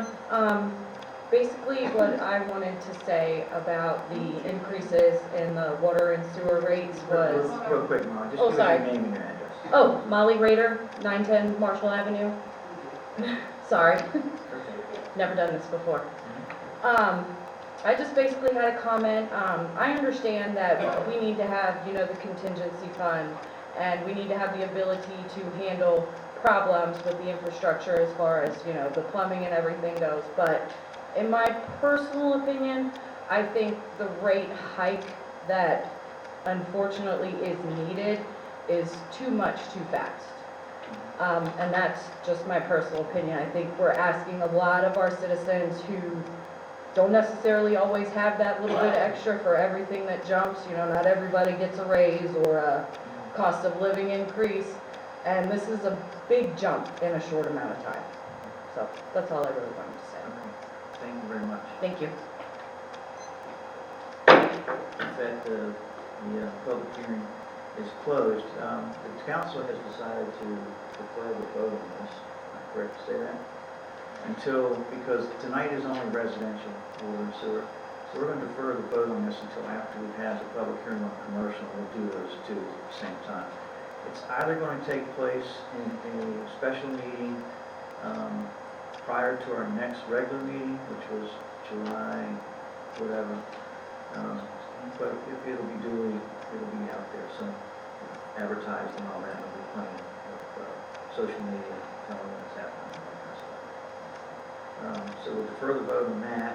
And we'll move to the next item, which is public hearing on ordinance number 698, which amends Town Code, Chapter 21, Article 6, Section 21, for sewer charges, and it's in tab D in our books. And I don't think anyone signed up for that, no. So that was open, and nobody signed up. Does anybody have anything they want to say? Want to close off? Please. Hi, Marcia Feldman, 1605 Beach Avenue. He was listening to everything that was said, and it's very obvious that when you have a small population, it's going to be more per person, more per family, because you don't have as many, it doesn't cost that much more to process 3 times the water as it does to do one. Is there a possibility of finding or forming some kind of a water district, sewer and water within Westmoreland County or King George and us, or so that we have more users and maybe lower it for everybody? I mean, I have no idea if that's something that's feasible, it just crossed my mind. Currently, we have, Westmoreland County pays for 30% of the capacity. They don't use that much, but they're currently paying for 30% of the capacity. We have had discussions about reaching out to a couple other jurisdictions as well, especially on the sewer side, because it's easier on the sewer side. We can actually dispose of their sewer if it's trucked to us and stuff like that. All these things are on the table right now, believe me.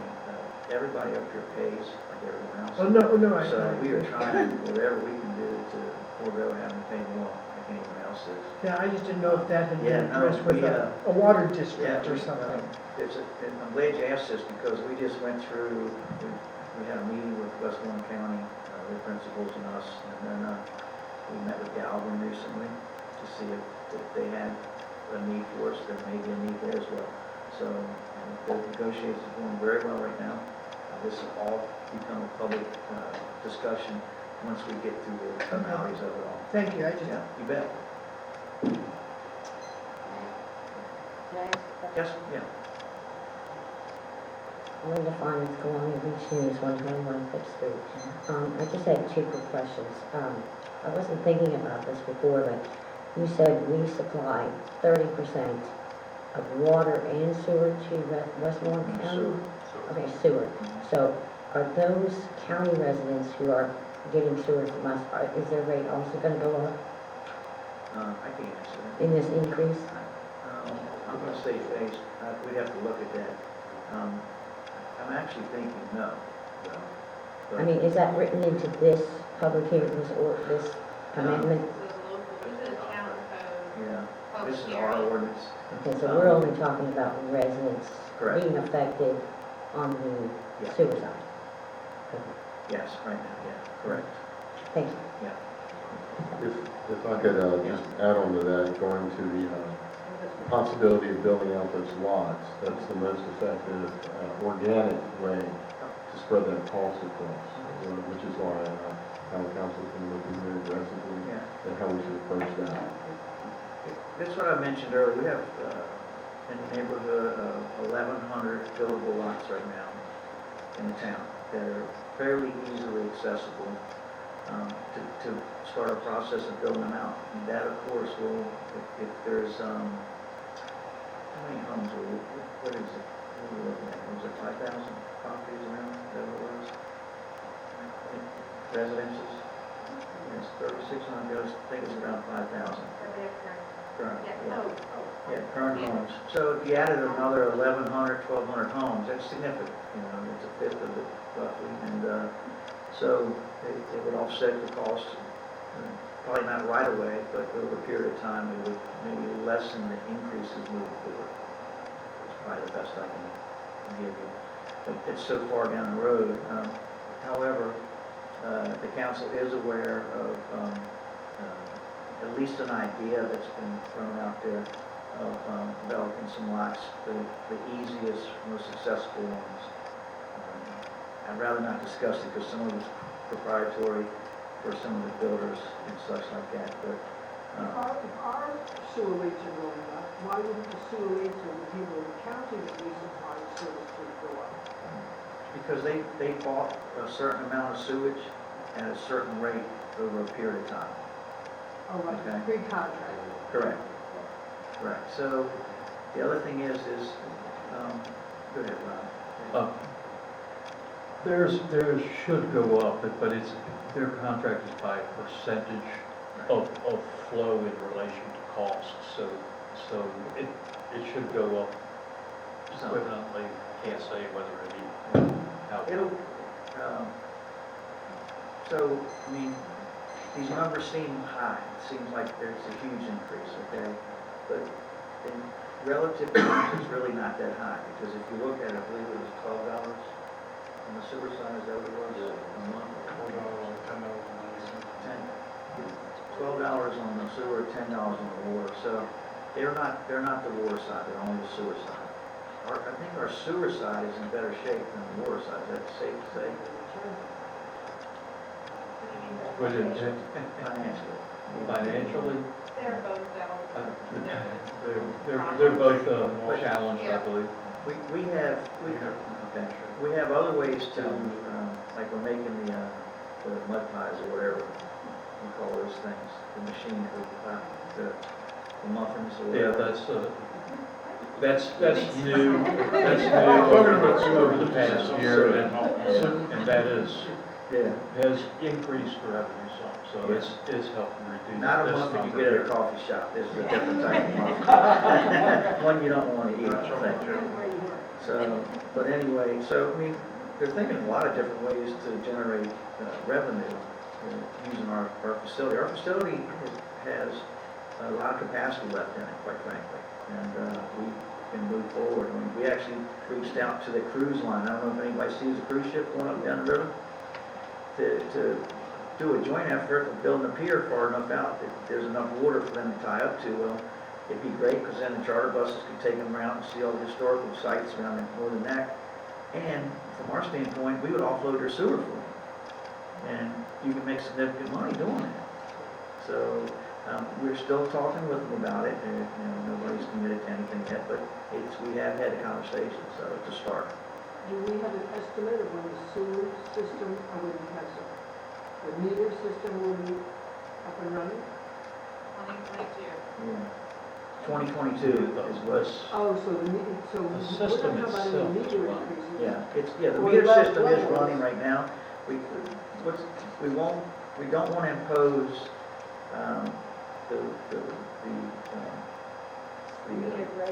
the rates, meter rates, until we have significant data to do it, because, you know, we're finding leaks and things of that nature. I mean, it's Oh, not, in the pipes? yeah, for sure, which is helpful. So are the meters all in there or no? Yeah, I mean, Yes, I mean, we still have a few commercials and things like but that that we'll about be doing over 95%, time. right? Yes. Yeah, 95%. Yes, Susan? Susan Mack, 1541 Irving Avenue. It sounds like there's going to be an increase, whatever it's going to be, and we've had a lot. We've had property tax, we've got Westmoreland tax increases, we've got these increases. Just a thought, I think Dominion on their bill has like a cost share thing, like you can donate more money, pay over your amount. It might not be a bad idea for our quarterly bill to have something like that. So those that can afford it could help pay for those that are going to have a hard time with it. That's a really good point. Yeah, great idea. Thank you very much. Yeah, you know, you just gotta remember, this didn't happen overnight, this has been going on for a really, really long time. And when he said, some of the pipes have been around 75 years, I can tell you, they've definitely been around for 75 years here. And they had no attention, some of them, and it's just the way it happened. So this is not unusual, it's happened in a lot of jurisdictions, even in Northern Virginia, where money doesn't seem to really be that much of a problem. But we have to catch up to it, or we'll keep passing the buck down the road. And, you know, I know it's hard on everybody, and hard on others, some people really hard. But at the same time, this community's always been able to come together, get things figured out, and put us on the right track. And you remember, we carried a negative every year for about 12 years of 5 to 7%. It cost us around $900,000. We didn't do that this year. We're not going to do that next year. We're going to have real numbers, real revenues, real expenditures, at least as real as we can make them and get the numbers correct. And so hopefully moving forward, and a lot of us may not see the benefit of all of it, but the new people in town will. I had another thought. We pay quarterly, and maybe that $300 at one lump, or 305 or whatever, is a lot. And maybe there's a way that people could pay it monthly, and maybe it wouldn't hurt them. They You can? can pay it monthly, and they do have a program for that. So if you know somebody, or you would like to pay monthly instead of quarterly, all you have to do is go to the treasurer's office and sign up. Okay, I never heard anything about Yeah, that. That's and why- there are several people, especially people on fixed incomes, Right. that pay monthly. Okay, thank you. You bet. Mr. Mayor, Mr. Mayor, can I just clarify one thing, because I believe I told you wrong. There are a few water users in Sheffield Shores and other places just close to town Yeah. that their water lines run to, and they pay at a rate of 1.5 times Right. the rate here in town. Then we pay. Yeah. And I forgot about Sheffield. That was having so much fun. Was that still a public hearing? We'll close the public hearing. And like we did with the 2171, we're gonna defer the vote until we do the commercial public hearing. And we'll vote on all of that at once. Do we have a little bit of discussion, can we open council discussion for it before we defer? Sure, yeah, you bet. I just have one Go ahead. question. I had the same question that some of the audience members maybe had about, how the county portion can be increased. I know that involves probably a revision to the agreement that we have with them, because it's not a town code issue. And when I brought it up with our supervisor, Larry, he said that they paid less because of that agreement, and that the only way to get them to pay more would be to revisit the agreement. And I just wanted to verify that that was true, or that that's what the agreement said. I guess I don't have the whole agreement. I have pieces of it, I have some parts of it, but I don't have the whole thing. So, I just wanted to make sure that before it gets published, and, that if we increase this, how does that affect the agreement? How does that affect them? Because it may be that agreement is based on what our local ordinance is. No? Maybe it's not, I don't know.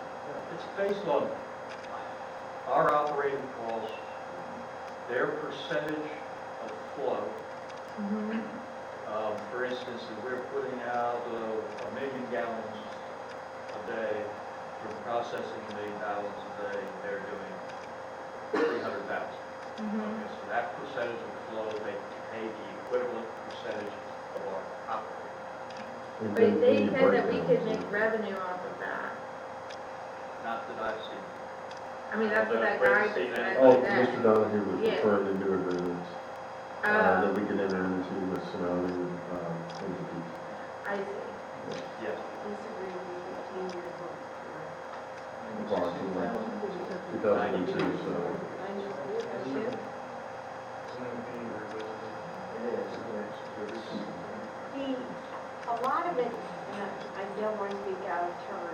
But a lot of it was on the basis that the planned community would be put in, and that never happened. When Lennar, was that the name of the company? Okay, when Lennar was supposed to put a housing development on the Wilkerson farmland, and that never came to be, so. But they still own it, and they will probably eventually go sell it to another builder to develop it, so. No, I think it's in a conservation It's in a easement now. that's what That's the property that's north of the Wilkerson. That's Wilkinson. Wilkins. Farm, Oh, that's 700 Wilkins. acres across Okay. from Wilkerson. That's Gotcha. still earmarked to be built homes, condos, Gotcha. towns. Well, seeing as how that was, 25 years ago. What I can tell you is that we just had a very effective meeting with Westmoreland County. Their chairman of the Board of Supervisors, their lawyer, and their chief head administrator, and Quinn, our town manager, myself, and our lawyer. And it was very, it was a good meeting, and we've opened up some avenues of discussion right now. That's what's going on. I just need to leave it at that because that's where it is right now.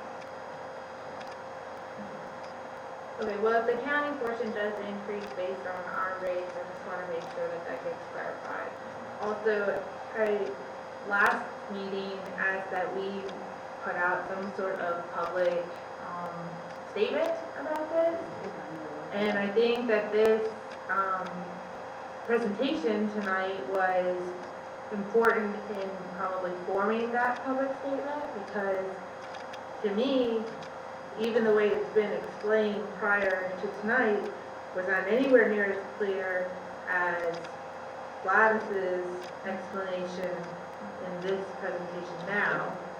And so now I feel a little bit more confident that I understand the real problem, and maybe can we actually form a public statement and please get that out that explains this presentation, but in some sort of one-page format that people can.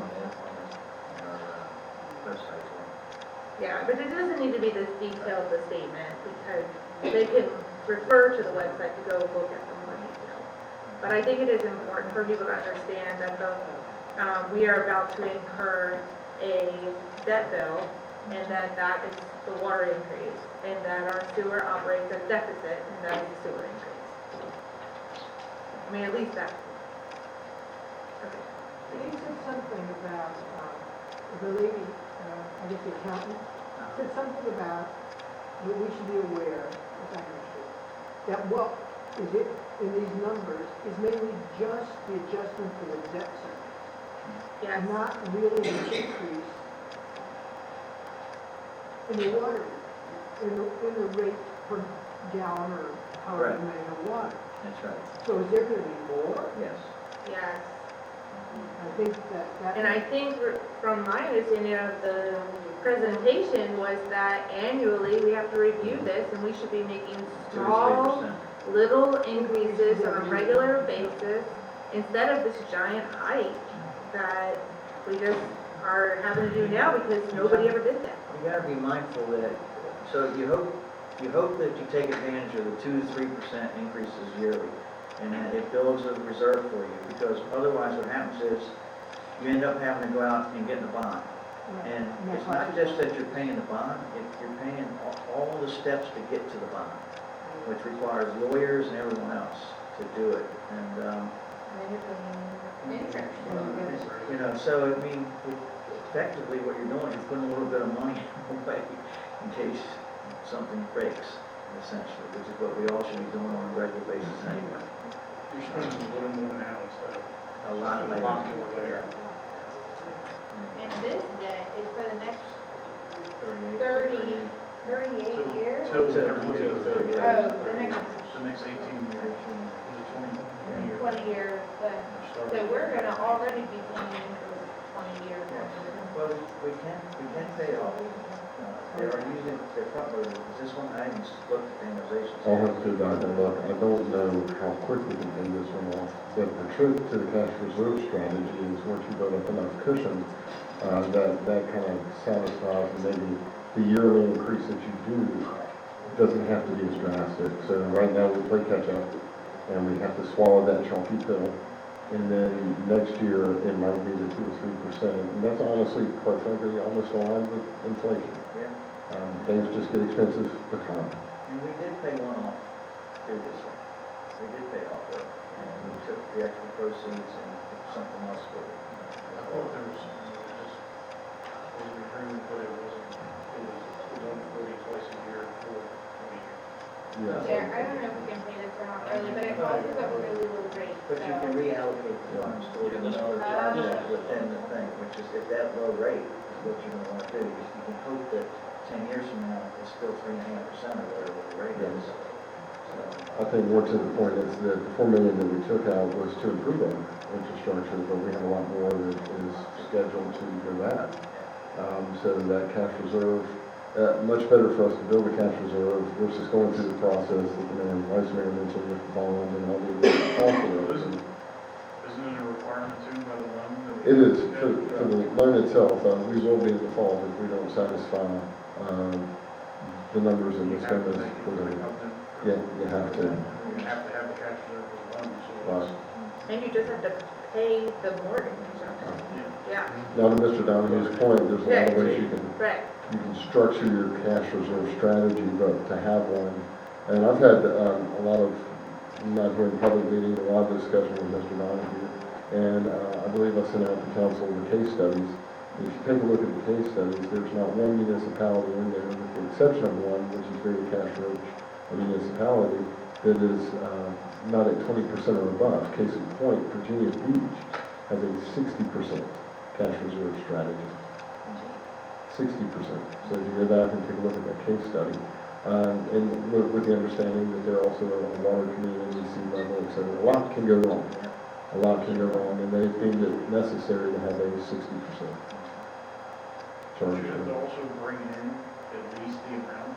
Well, the idea that Mr. Or you Donahue, get penalized for not bringing that Yes. amount in. the idea that Mr. Donahue said is that you want to build up, It plus the. in a perfect world, yes, we can't confuse the two. So we have one going on, which is this new debt payment. So think of that as a new credit card bill that you're receiving monthly, with the understanding that you still have to plot more money into your own personal savings account. So we've reached that perfect storm to where we haven't done it in the past. So we have the new credit card bill and the requirement to put money in savings.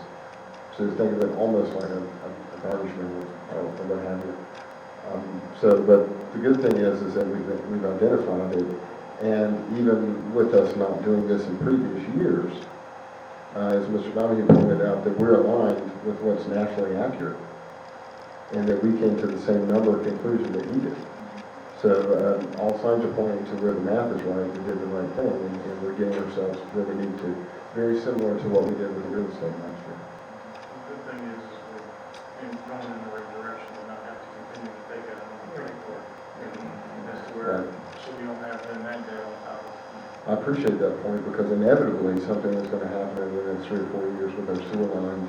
I'll never forget, and I like to socialize the story, that Public Works approximately a year ago was fixing a sewer issue in the Meadows, and we all know that used to be a farm, and lo and behold, as they went and fixed it, it was a wooden pipe.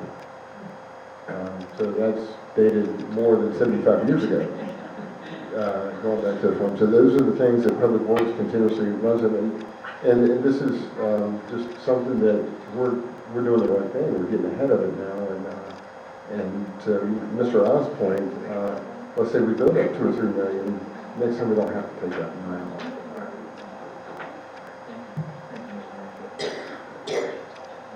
Thank you. I just want a public statement. So that's closed. Citizen input is next, and we have Rhonda Pitts.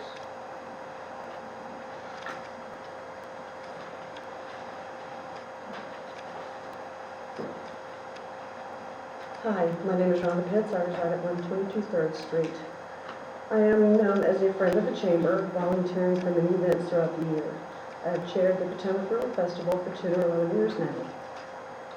Last year, it was requested by the Acca Temple Shriners to please keep our roadways clear of children and debris due to safety concerns, or they would have to reconsider participating in our parade. As a committee, we made the very hard decision to not allow candy throwing along the parade route. This is the second year it has been in effect. We knew it would not be received well, but decided that was the only way to ensure safe passage for all vehicles in the parade. We are suggesting perhaps runners to walk along, maybe and hand out candy or pamphlets or bracelets or whatever, just to keep the kids off of the roadways. But the reason I'm here today is in regard to the blatant disrespect I feel I personally and the Potomac River Committee received from our Mayor, Eddie Blunt. We expect our elected officials to set an example. And so moving forward, I would hope that we could get the participation and respect and cooperation from all of our elected officials. Thank you very Are you much. talking about disrespect because I was throwing candy? Is that correct? Well, what you did was, you had a Throw handful of candy, and when I just hollered your name, I said, hey, Ada, you said, I know Rhonda, no throwing candy. And you threw the candy. Right. So that was kind of like, not only were you doing it, Well, but you did it blatantly disrespectful to me. okay. And that, For and that, that, I apologize, okay? And I'd love to talk offline. I'm sorry that you took this opportunity to do it, but that's fine. But you certainly could have called me, and I would have explained to you that I wasn't aware of the candy, not throwing the candy thing. But I'm 59 years old, so this would have been the first year in 59 years that I saw candy wasn't being thrown at the parade, or at least was maybe for the first few years, I probably would recognize that. But at the same time, people in front of me were throwing it, people behind me were throwing it, he was actually behind me as well.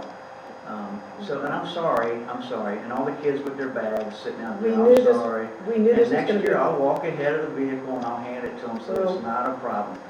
But, you know, We knew this was going to be a very hard decision, and you weren't the only one, and you weren't the only elected official doing it. There was many people, and I just wanted to get it out there to everyone that, you know, it was a very hard decision, but it is one that we have to stick with, and I apologize. it was on the application. I we should had have it taken the high registered. road, I do apologize. I I really appreciate that. actually wasn't sure. But you knew, no, serious you or- did know, Eddie, you did know, because you said, I know Rhonda, no candy That's throwing. because you were screaming at the top of your lungs saying you can't throw candy. And you stopped in the middle of the roadway in front of all these people screaming that you can't throw candy. I wasn't sure if it was for real or not, because the people in front of me were throwing it, and the people behind me were throwing it. I mean, I'm sorry, again, I apologize. I really did. It was, Okay. I accept your That's apology, fine. thank you. Yes, ma'am. Thank you for your time. You bet.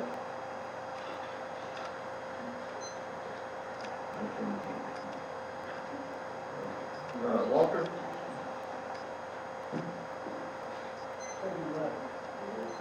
Yeah. All right.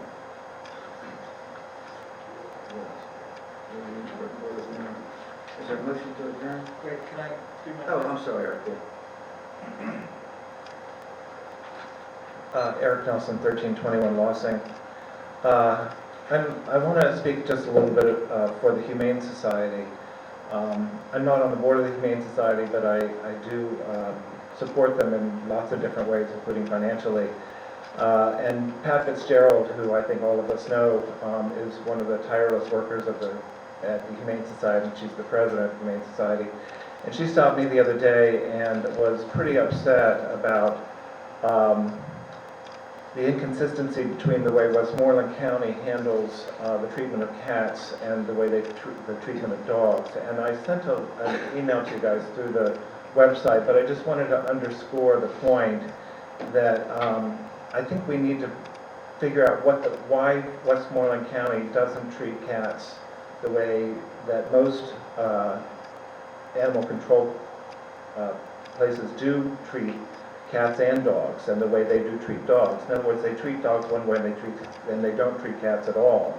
They don't deal with the cat problem. We have a big cat problem in Colonial Beach, and the Humane Society and lots of volunteers do a lot of work to try to minimize the feral cat problem, but it sure would be helpful to get some help from the county. So anything that the council can do to lean on the county to make sure that the animal control people do something would be really helpful. Did you submit your letter to the board of supervisors in the county also? I didn't, because Pat, well, I don't really know where the problem is. I'm not sure why Westmoreland County feels this way, but she thought, Pat Fitzgerald thought that it was like a state law that allowed Westmoreland County to ignore the cat situation. Can I just say one thing real quick? Cats aren't recognized, for instance, if your cat is out running around, a dog catcher doesn't come and take your cat. Or human, what do they call it? Dog welfare people, whatever, the welfare people, animal welfare, animal control. And so, I know, and I'm going to speak from Northern Virginia, if I complain about the neighbor's cat, there's nothing anybody can do. Cats have some kind of right to be able to roam and do whatever they want. The predators or something like that, or some kind of thing. Unless there's a zoning, unless there's a Unless zoning there's zoning, okay? regulation. So, dogs, unfortunately, they don't have that. So a dog has to be tagged, a dog has to have all this other stuff. They can't be running the streets. So I think that's part of it as well. But I think Well, we can- Well, she was saying that Westmoreland County is the only county in this, in all the neighboring counties that don't do anything with respect to the cats. And it's not only what you're talking about, Eddie, it's actually helping with the problem. Like, for example, if you have a bunch of kittens, what are you gonna do with a bunch of kittens? I mean, the folks here do what they can, but it'd be nice if there was a shelter that they could go to, that they could be put at, where they can be adopted out. I mean, Wendy over in Westmoreland Shores does, Herculean She's been going job. for years.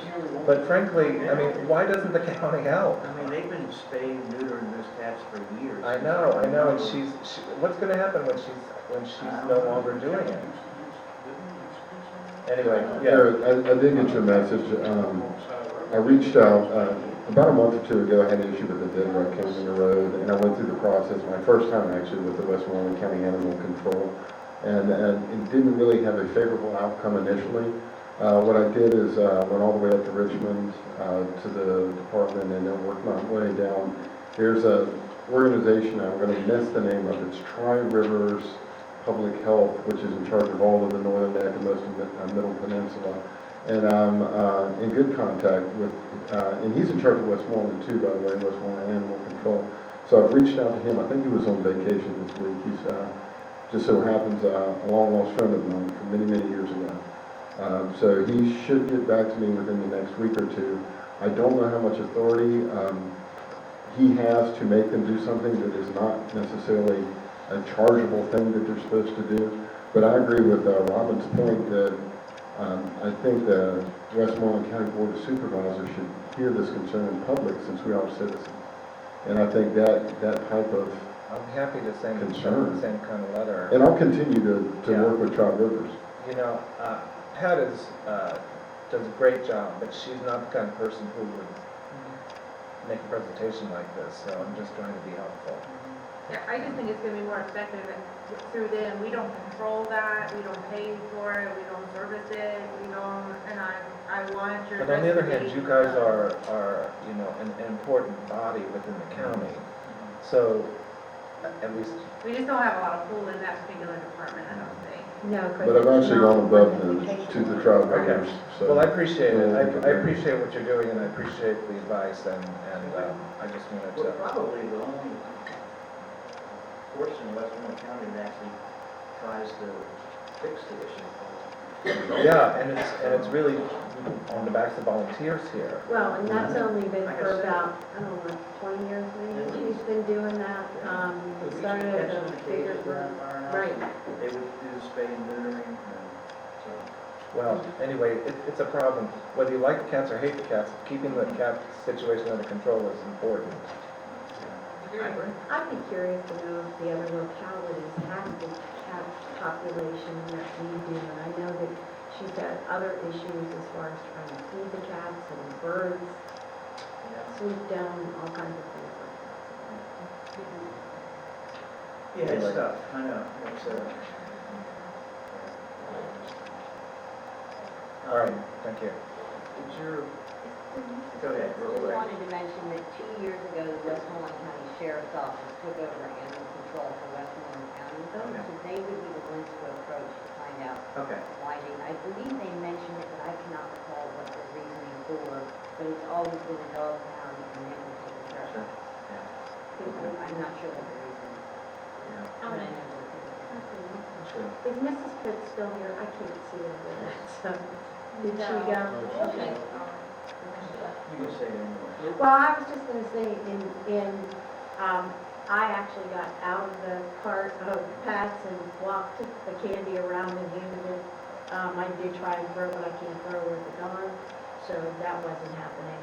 I had no idea because none of us filled out applications. So we simply were supposed to be there, and we knew we were supposed to be there, and we said we'd be in the parade. So, I didn't know I that didn't, we couldn't. I So, didn't take, applications really does help the parade people, just from Yeah, my time yeah. at the chamber. I It helps them understand out that. immensely to know Yeah. who's coming and who's not, so. I didn't, I'd fill one out. Just to fill it out every year would be great. I didn't bring candy one year, and the car in front of me had it, the car behind me had it, I felt really bad. You know, like not having This is all candy now, new. so. So I feel like I should apologize to her too, because I had no idea. Yeah, this is all new, the Shriners This was decided they weren't different. gonna be able to come anymore because of the dangers of their vehicles, you know, doing the big breaks and things like that, with children running into the roadway, so the chamber had to make a choice. Can I just, Remain with the parade or can I just say one more thing? I'm sorry. Talking about the parade, this was the first year that the LGBT community was part of the parade. And I can't tell you how heartwarming it was to get the response that we got from the people in this town. You know, coming here, my husband and I weren't really sure the kind of reception we would get. And it's been extremely positive, but the reaction we got from the parade and the fact that we won was just very, very heartwarming, and I just want to express my appreciation to the town for being so welcoming. Okay, 4, anything else happened?